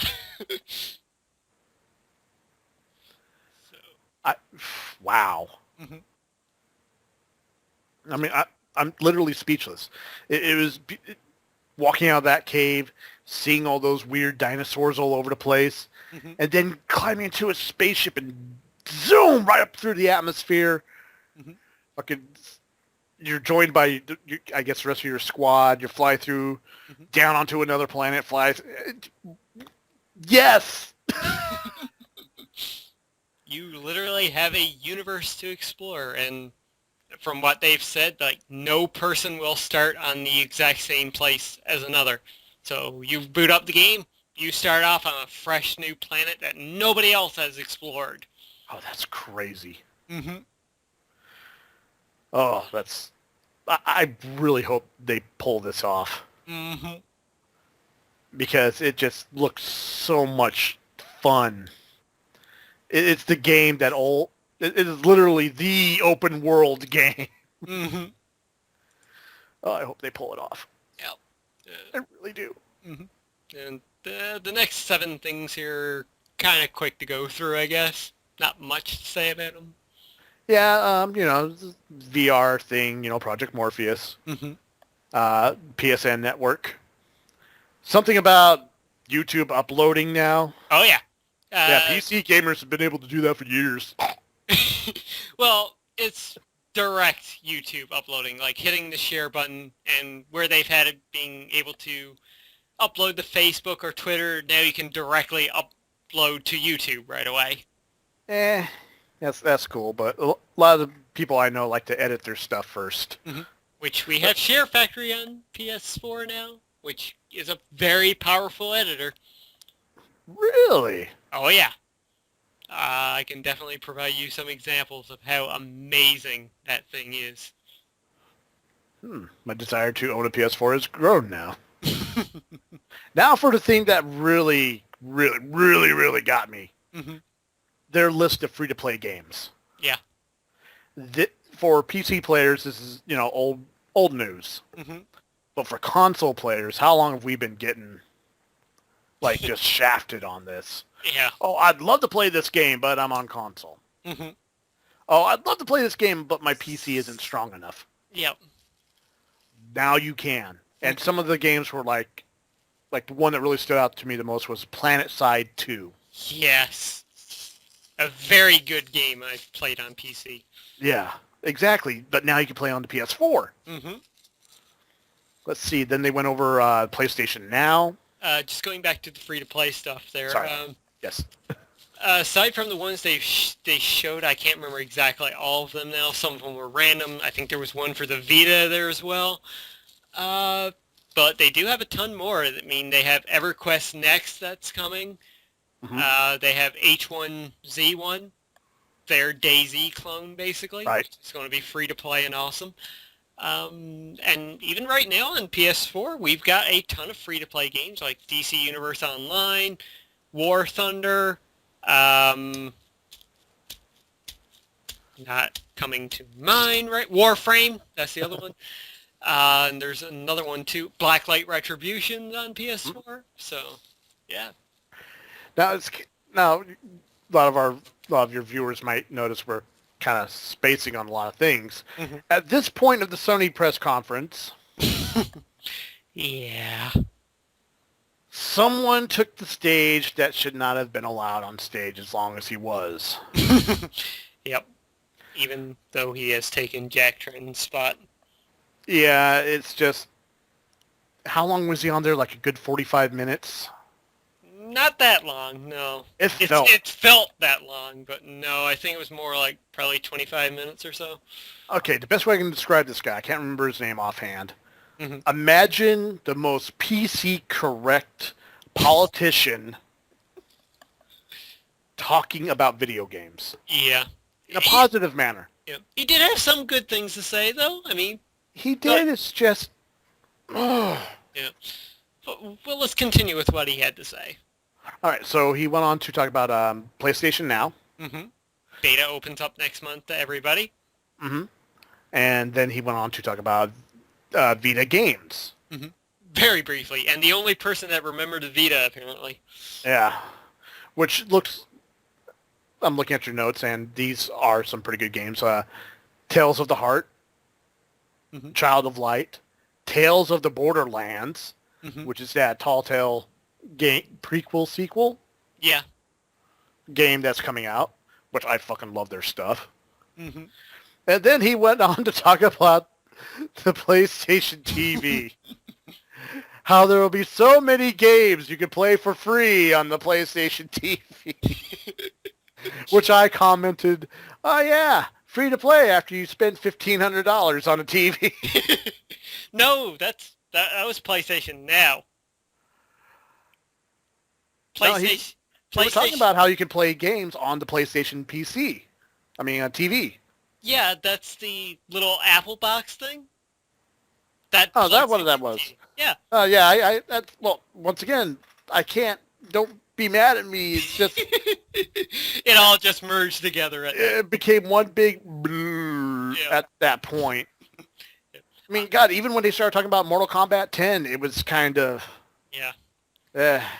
But, yeah, the PlayStation TV, or otherwise known as the Vita TV in Japan, I'm actually really interested in one of those, because it's like an Apple box, except it can play Vita games, most of them anyway.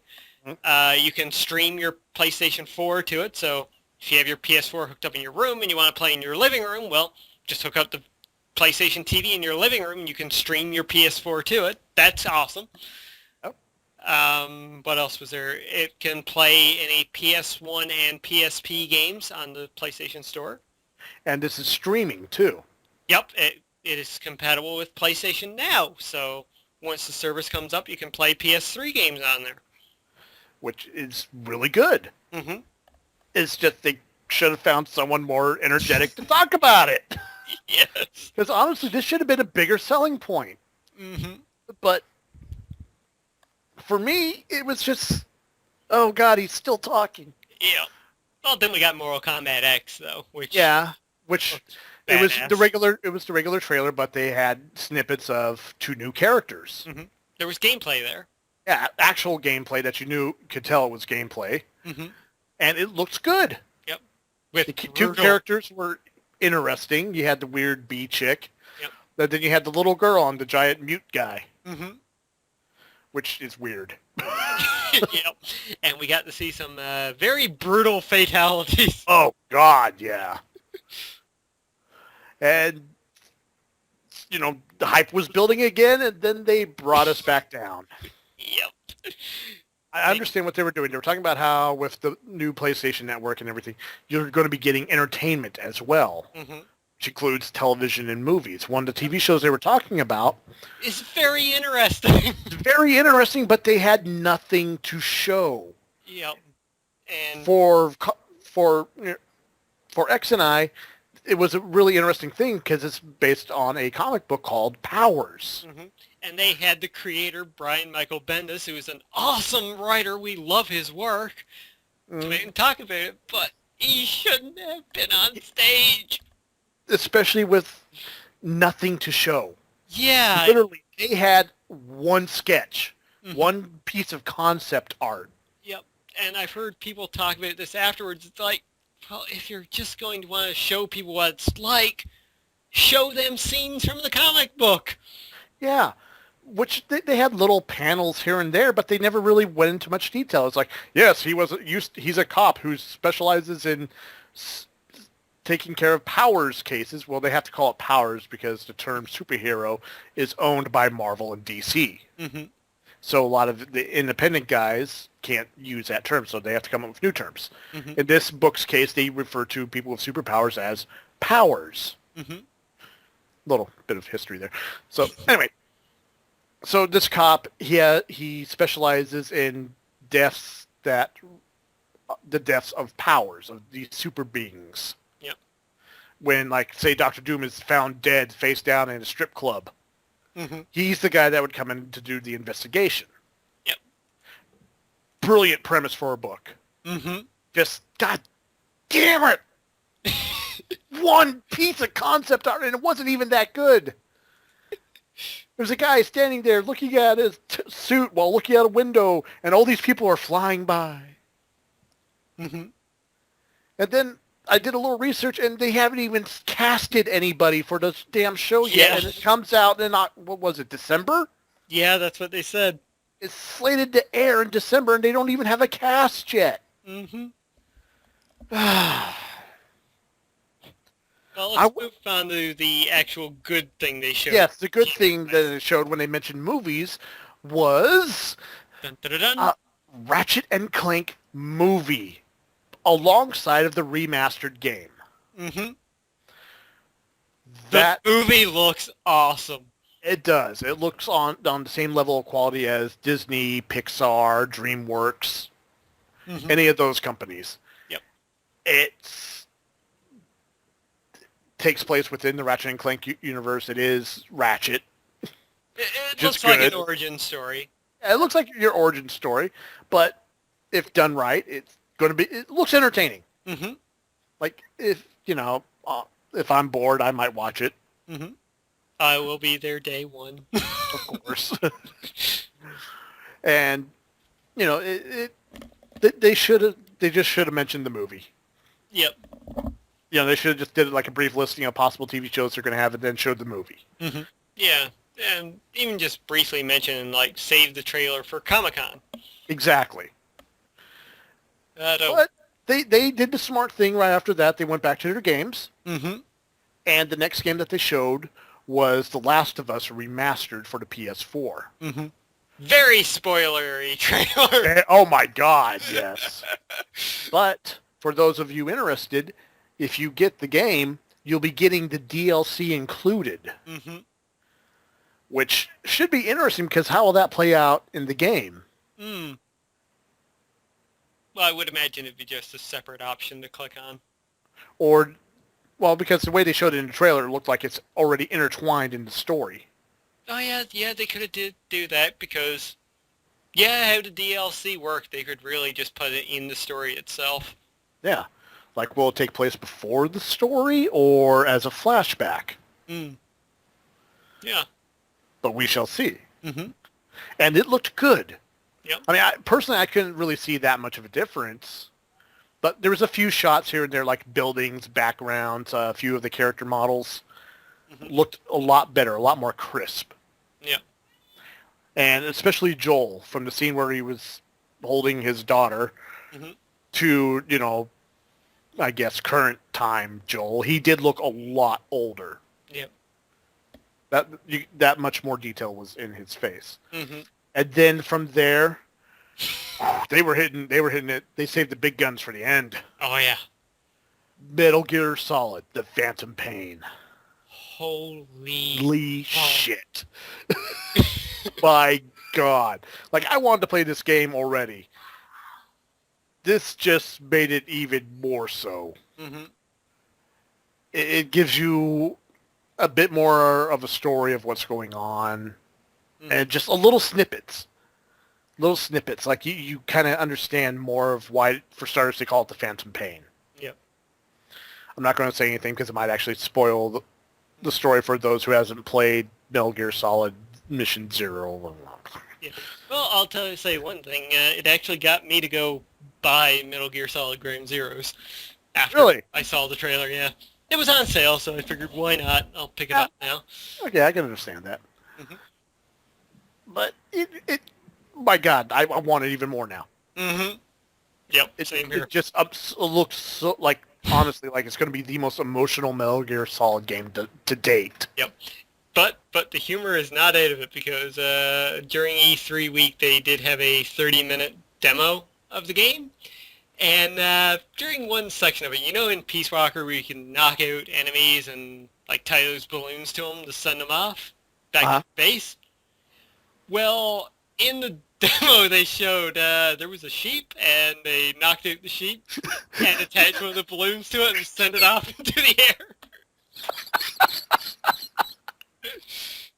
Oh, I'm going to have to watch that. But they didn't stop there. Nope. No, no, no. They hit it with another big shot to the face. The most obvious kept secret ever, but Yes, which they did a very good job of. Grand Theft Auto 5 for the PS4, PC, and Xbox One. mm-hmm. My God, it looks so much better. Oh, it does, and GTA 5 on PS3 looked fantastic. Yeah. I mean, hell, it looks good on the Xbox 360. Mm-hmm. And this is finally showing what the consoles are capable of. Mm-hmm. Because that's been another big controversy thing that's been going on, especially with Watch Dogs. Yeah. But we'll get into that later. But this looked good. This looked damn good. Yep. And it got me excited for it. Plus, you can upgrade. Exactly. That's the best part. You can upgrade your character. Yeah, it doesn't matter if you have a PS3 or the 360 version. You can transfer your character from either system to the PS4 version. For $5. I highly doubt that. Actually, that's what I've heard. That it's going to be. Oh. It's not. I don't think it's set in stone yet. Mm-hmm. But you're going to have to pay a little bit to get your character over. Right. Which honestly, $5. That's not bad. No, not at all. Like if you already have like a level 100 character, Mm-hmm. Grinding all that way again would just be ridiculous. Mm-hmm. At least this way, it's like $5. Boom, you're over. Yep. And then along came the Batman. No, no, no, no, no, no, no, no, no, no, no. Arkham Knight. I guess it was a gameplay trailer. Yep. It's hard because when the level of technology with the game, it's kind of hard to see where there's a cutscene Mm-hmm. and actual gameplay. Yep. Like it started off with a cutscene, a very obvious cutscene, and then it went boom right into gameplay. Mm-hmm. Seamless. Yep. It showed off the new city. It showed off the new It's Batmobile. massive. Oh, it's huge. Mm-hmm. That's what she said. But one thing did kind of take me out of it was the tank, the Batmobile tank, Yeah. strafing side to side, shooting up other tanks. And it's like, number one, why would Batman have that?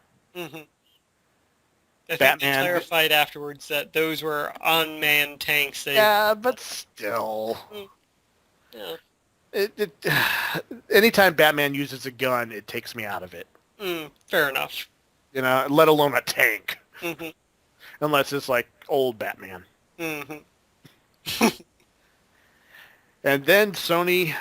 Oh, well, let's mention one more thing with Batman. As they were nearing the end of that little... Oh, God, I almost demo. forgot. Thank you. Yeah, the whole stage started flickering and everything. People were like, oh, fuck. Somebody screwed up again. There Oh, goes... yeah, they've actually... And here's the funny thing. They've actually had problems throughout everyone's been having problems throughout their conferences. Yep. And this one looked like it was going to be a major one. Yep. But it wasn't. Yeah. I think... I'm not 100% sure, but I'm pretty sure the main villain for this new Batman game is going to be the Scarecrow. Mm-hmm. Because the fucking Scarecrow popped up and talked about how he was going to bring the city down to its knees with fear. Yep. And I geeked all over the place. Yep, it was a very nice touch the way they did it. Kind of Yes. harkening back to the first Arkham game. Oh, yeah. And which honestly in that first Arkham game, the Scarecrow missions were kind of my favorite. Mm-hmm. Because it broke up the monotony. Yep. You know? But it's going to be good. Mm-hmm. It's going to be damn good. Oh, yeah. And then Sony decided to bring it to an end. Mm-hmm. But they had one more thing. One more thing, which I was a little excited for, but disappointed at the same time. Oh. It was a CGI snippet trailer for Uncharted 4. Yep.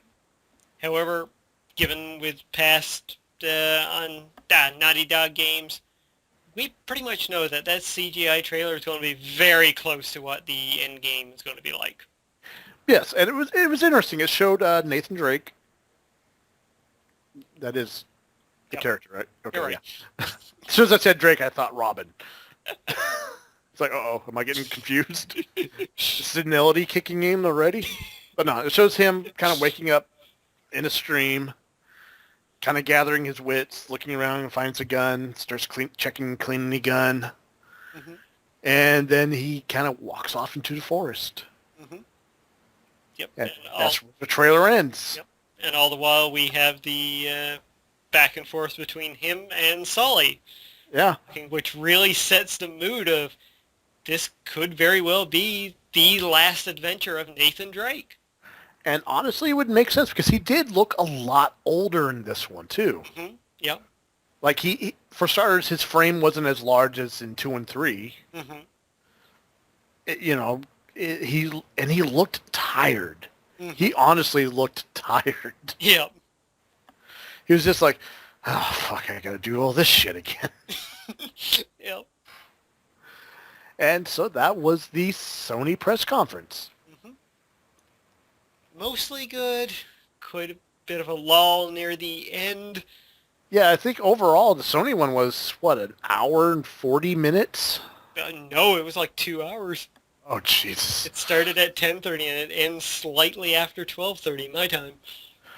Good God. That's too long. I mean, yeah, they had a lot of stuff. Yeah. It's just, well, when we talk about who's up next, you'll understand. Yeah. Now I'll go ahead and let you take it. Alrighty, well, the last one, of course, is Nintendo, which everybody was kind of nervous about again this year because they were doing another Nintendo Direct and not another E3 press conference. But overall, it worked for them, and the best part this year was the fact that they had fun with it. They knew where they were at. They had fun with it. I mean, it started off with a robot chicken sketch of all things. Which was brilliant. It was, and I especially love the fact that they played it out in a way where they had that one guy in the audience who was like, oh great, another Mario game coming. And Reggie was like, oh, fascinating enough, no Mario games this year. And the guy was like, give us Mother 3. And Reggie just like shoots laser eyes at him. And then from there, it really kicked off. Yep, because we got... Speaking of Reggie. Yeah. That CGI battle between him and, what's his name? Go ahead, try to say his name. I dare you. Fuck. Step to the nest. I know somewhere right now Izzy's just like, you know it! Iwata! Yes. Yeah, him. That was the best thing ever. Yep. They gave us the reveal that, hey, you can put me characters into Smash Brothers and basically create anybody that you want to, including Ice-T for some reason. Yeah, that was a little weird. But, it's like, celebrities, Keanu Reeves, yeah. Ice-T! Wait, what? Yeah. I'm surprised they didn't say Bruce Lee, just like to fuck over UFC. They might not have been able to. Yeah. Well, we got the release date for the 3DS version, which is October 3rd. The Wii U version coming sometime in the winter. They don't know when yet. And they also revealed the fact that they're going to be doing Skylander toys, which they should have been all along, called Amiibos, which, granted, looked more awesome than, the Skylanders or Disney Infinity stuff, since once you use them, data actually transfers into the figure, making them unique from everybody else's figures. Which is, once again, brilliant. It's like Mm-hmm. Nintendo's always been famous for this. They'll take a little bit of technology that other companies are using, and then they'll just, well, why don't we just add this to it? Mm-hmm. And boom, it makes it that much better. Yeah. Well, overall, Smash Brothers is looking better and better every time. Oh my God, yes. Um, Like, I'm not even a fan of the Smash Brothers series, but seeing this new lineup, mm-hmm.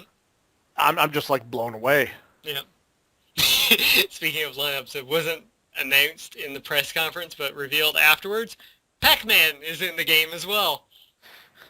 So now you can have a battle of the mascots between Mario versus Sonic versus Mega Man versus Pac-Man. Sweet Jesus, yes. Battle of the 1980s there, folks. Yep, without a doubt. And after God. that, we got introduced to a new gameplay presentation of Yoshi's Woolly World, which, holy fuck, that game looks amazing. It does. Like, the art style they've got, it looks like a ball, like everything is made of yarn. And I'm going to go out and say this. It looked a hell of a lot better than Kirby's Epic Yarn. Mm-hmm. It looked a hell of a lot better. Yep, power of the Wii U, man. Yeah. Like, they may not be able to get, like, the high-res, realistic graphics that the PS4 and Xbox One can, but they're going with their strengths here and, like, going that more cartoony route or the more unique art style like we see here in Woolly World. They're taking chances. Mm-hmm. Wait, didn't someone say that? Who could have that been? Yeah. But Yeah, no. It looked seriously. That I was like, wow, that's Mhm. it is cute but Yep. entertaining. Yep. And I like the fact that they had the developers there talking about the game in a yarn shop. Yeah, that was Great. It was kind of like EA's press conference, but done right. exactly. It seemed more personal. Yeah. You know, because you were actually talking to the development team. You weren't talking to the guy just giving them money. Mm-hmm. You were talking about the guy that's like sitting there, like the head of production, the head of the art. Who's like really passionate about it. Yes, the guys is like, yes, I've been working on this game for such a long time, and now I get to see people play it. Mm-hmm. You know, that's what I like. That's what gets me excited about a game. Mm-hmm. When I see the people behind it just be like, yes, I love this so much. Not like people that put out the Gears of War. It's like, yeah, dude, I'm like totally awesome. In this one, you can take your chainsaw and like ride it around like a unicycle. What? Yeah. It's that, yeah. Well, Games should be fun. yeah, exactly. And right after that, they went into a trailer for, well, if you told me that Toad was getting his own game, I would have said, fuck you, I don't give a fuck. But they revealed Captain Toad Treasure Tracker, which is basically taking the mini games from Super Mario 3D World, turning it into its very own game. It's basically Toad as Indiana Jones, and it looks so fucking cute and awesome. It did. So yeah, that's gonna be pretty great.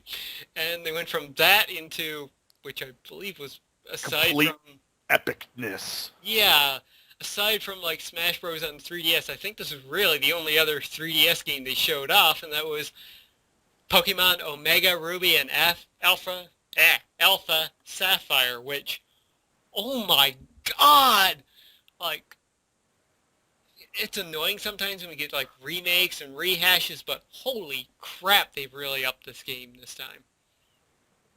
This is a true remake. Yes. Yes, it is. Mm-hmm. So, yeah. Yeah, not much else to say other than it's Pokemon, it's awesome, we'll buy it. Indeed. Well, not me, but Me and the Pokemons, we don't get along. All right, well, from that, we got a new trailer for Bayonetta 2. Oh, No, breaking my heart. no real confirmed release date, but it's revealed to be coming out in October. And they also revealed that along with Bayonetta 2, the first game is going to be remade as well on the same disc for the Wii U. So we're getting Bayonetta 2 and Bayonetta 1 on the Wii U. And I'm not sure if Nintendo was thinking clearly when they said, hey, yeah, go for this. But they're allowing Bayonetta to have cosplay costumes of Peach, Samus Aran, and Link, in which, oh my god, that's going to provide a whole new level of fan fiction for some people. Oh, yeah. And I'm heartbroken because it's only going to be on the Wii U. You don't understand. I honestly, I disliked that game for a while. Then I actually played it. Mm-hmm. And then I was like, what the fuck was I thinking? Yep. And now it's like, I don't even... Yep. Oh my god, going through this, I completely skipped over one. Oh, yeah, you did. I just got so excited. Actually, I think we should save that one for last. Okay.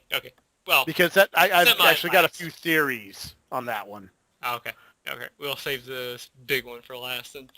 Yeah. Alright, so after Bayonetta 2, we got Hyrule Warriors, which... Boobies! Sorry. Yes. There is one character that we talked about on the last show that will be very interesting to see in a Zelda game. But that game's looking fun. Yeah, it is. Honestly, in all seriousness, it does look like a very solid mob fighting game. Mm-hmm. Along the lines of Dynasty Warriors, Samurai Warriors, Gundam Warriors. Yep. But set in the Zelda universe. Mm-hmm. Where even Princess Zelda is on the field fighting. Yep. And it looks fun. Mm-hmm. After that, we got a quick little glimpse at the next Kirby game, which looks interesting. Yeah. Kind of a little disappointed, but it could be fun. After that, we got Shut Up and Take My Money, which is Xenoblade Chronicles X, which... It begins in X and ends in X. Yes, it does. Which, as we knew before, the title was only X, but now it's confirmed to be in the Xenoblade Chronicles universe, and my god, that game looks fantastic. Space opera at its best, folks. Yes, and I demand when you get that game, you do a playthrough. and entitle it X Plays X. Will do if I ever pick up a Elgato to do that. I think you'll be able to afford it soon. You got a little bit of overtime coming up. Yeah. After that, we got a glimpse at Mario Maker, which is Little Big Planet meets Mario. Yeah, it looked cool. Mm-hmm. Not gonna lie, honestly, I don't really see it taking off. Mm-hmm. Yeah. It's just, you get to make levels. Mm-hmm. That's gonna get kind of old after a while. Yeah, it could. But it could be good. Who was it? Fuck. I saw a video on that, and somebody asked, so why isn't there any other styles or, any other characters? And one whispers to another one's like, Nintendo has discovered DLC. We're all fucked. Oh, God, yeah. If they start downloading different game packs, mm-hmm. well, since they own Sonic now. Yep. Sonic levels, Kirby levels, Yeah, Donkey Kong. Yep. After that, we got to see a brand new IP from them. Ooh, yeah. Splatoon, which looks so much fun. And original. Yeah. It's a shooter, mm-hmm. but not in the way you're thinking. Yeah. It's oh god, I'm trying to find the right way to describe it. It's Team A versus Team B, different colors, red versus blue, and you try to paint mm-hmm. the environment. Whoever it's like Team Fortress meets Mario Paint. Yeah. whoever has the most color on their color on the map at the end of the round wins. Yep. And it's weird because your character morphs from a squid to a little kid, and you're able to swim through your own color ink. And then you pop out, and then you spray, and then you get sprayed, and it looked fun. Like as soon as I saw that, my first thought was a bunch of Call of Duty players on Xbox Live.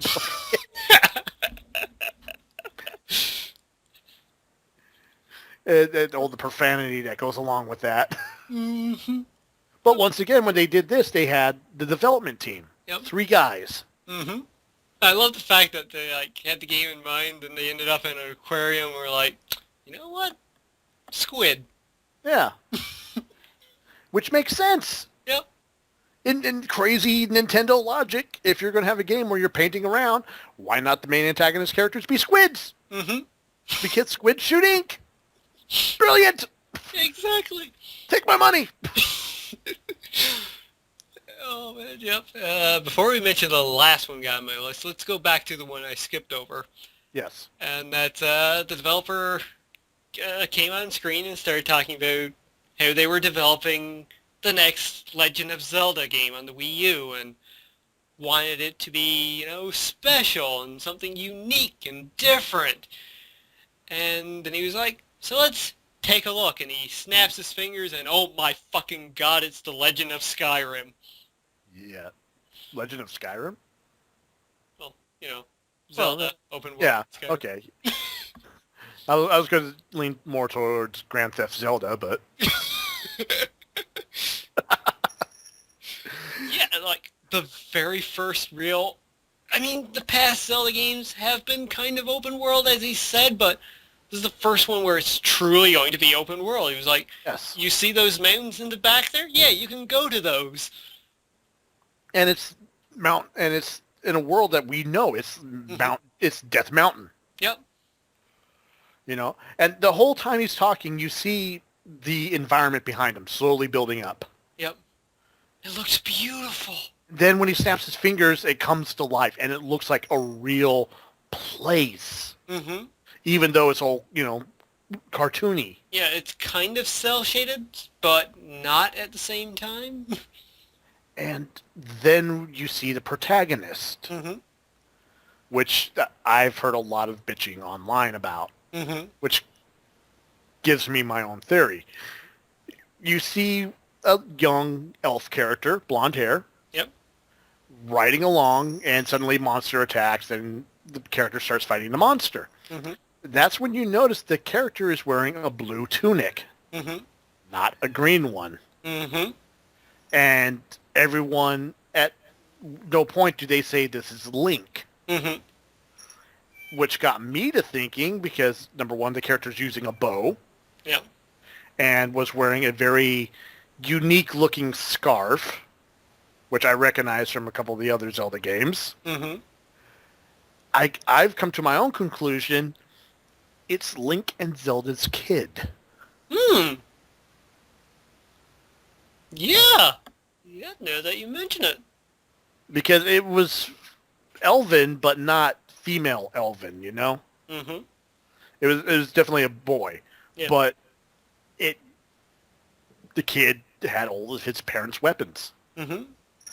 Which maybe in this one you play whatever offspring, whether it be the original Zelda and Link or any of the incarnations thereafter, trying to save his parents.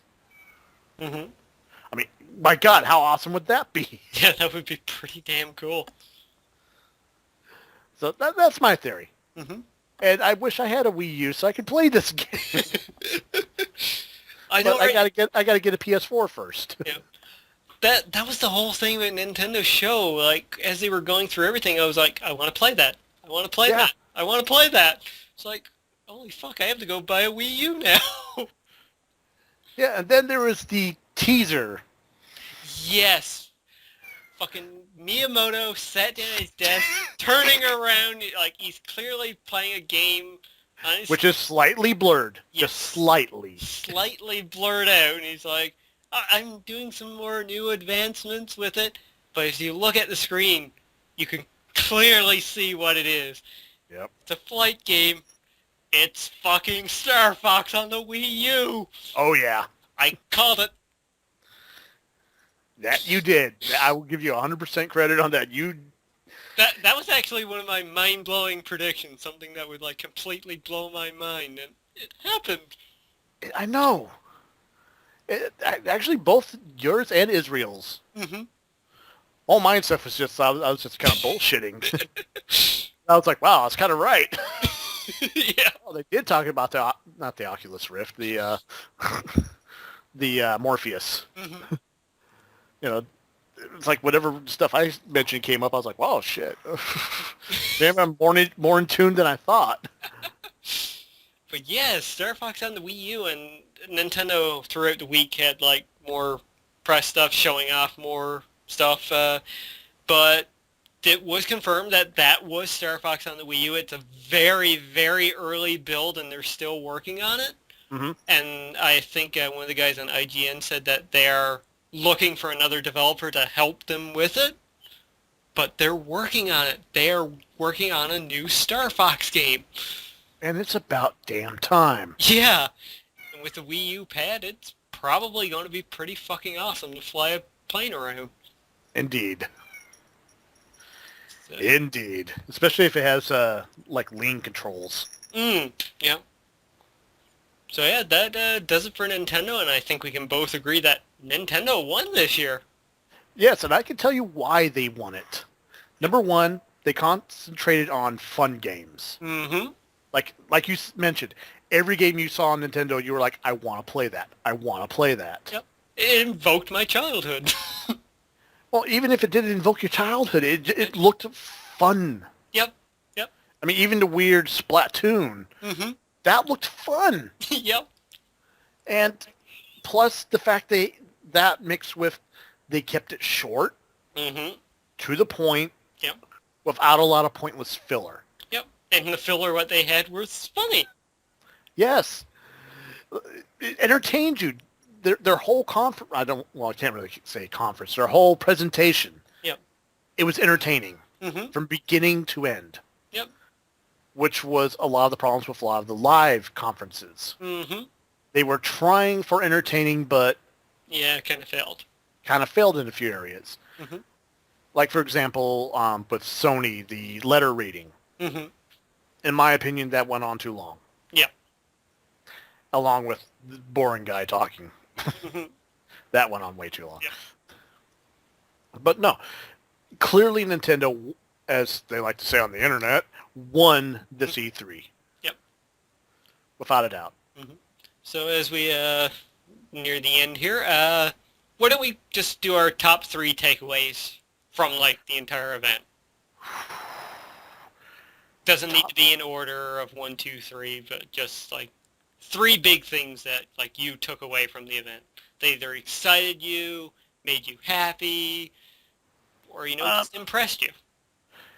I really would love to say I was impressed by a lot of things, but unfortunately I wasn't. Mm-hmm. It's for one reason only. Mm-hmm. 2015. Yeah, yeah. A strong majority of the games featured by all the companies aren't going to be out till sometime in 2015, Mm-hmm. which was very disappointing. Yeah. But as for being excited about something, I have to say a lot of the stuff Nintendo put out. Mm-hmm. Because not only did you see gameplay footage along with CGI trailers, it looked like it could be ready early 2015. Yep. If not sooner. Mm-hmm. And one more thing. I don't know. That's all I got. I mean, I'm excited about Metal Gear Solid, but that's a given. Mm-hmm. I'm excited about Last of Us. That's a given also. Mm-hmm. So nothing honestly blew me away. Mm-hmm. It's just Nintendo impressed me the most. Okay. So yeah, that's That's what I got. Fair enough. For me, well, yeah, one of mine definitely Nintendo really impressed me this year, just as a whole. Like it was a do or die year, as we mentioned last week on the show, and they did. They did. They spat on their own grave and walked away, is what they did this year. Cause Oh they're God, boy, did ready. they! Other two things, going into the Sony press conference, Grim Fandango, like, that came out of left field for me. Like, I was expecting a lot of things from Sony, like Little Big Planet 3, that surprised me, made me happy. Bloodborne made me happy, but I knew that was really coming. We just didn't know the name or anything. But Grim Fandango was a legit surprise for me. It was like, I had no idea that was coming, and it's like fucking amazed me right there. And the other thing I will say is, I got to give it to Microsoft this year too. Like, after having quite the shitty year in 2013, they've really come back, and you can see their focus shifting again, where they didn't talk about Kinect at all at the show, and Smart. they focused on the core games. Yeah. So yeah, that impressed me. And like I said at the beginning of our show here, Phil Spencer and his speech right at the beginning of the show, that really impressed me. And yeah, that's pretty much it for me, and EA can go suck a dick for what they did this year.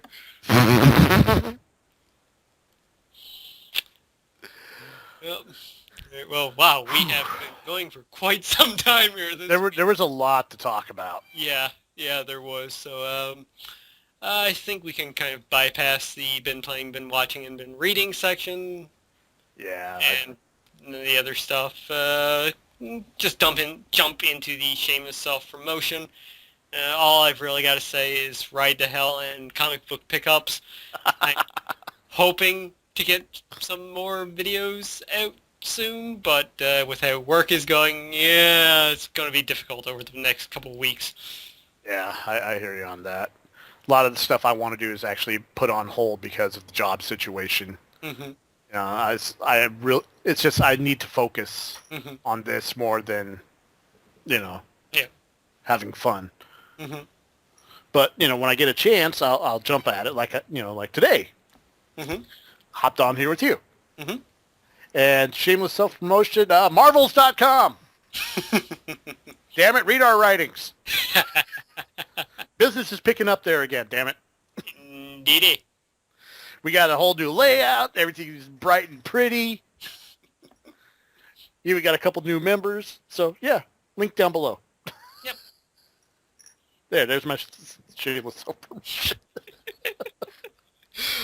Guys, as always, if you got some questions and comments for us, please leave them down below. We're always open. We want to know what you thought about E3 this year. Did you enjoy Nintendo? Do you want to tell EA to fuck off this year? Yes, I am still very much bitter about their press conference. Yeah, it is what it is. Yep. In the famous words of Lightning from Final Fantasy, whatever, destiny is destiny. Jesus Christ. Nah, I'm just going to leave it at that. I'm done. Thank you for watching, everybody. We will be back next week with the standard CanUK podcast, where hopefully it'll be more than just us two here. Oh, thanks. Hey, it's awesome having you here, man. Thank you. Thank you for having me. Thank you for having me. I appreciate it. Oh, shit. Cat! Okay, I caught her. I should just end the podcast right there, you screaming, cat! Oh, she was rolling around in the bed. She almost fell off. Oh. She would have landed right on her little head. Oh. You okay, sweetie? That's going to do it for us, folks. Have a good one. Got any last words? Boobs!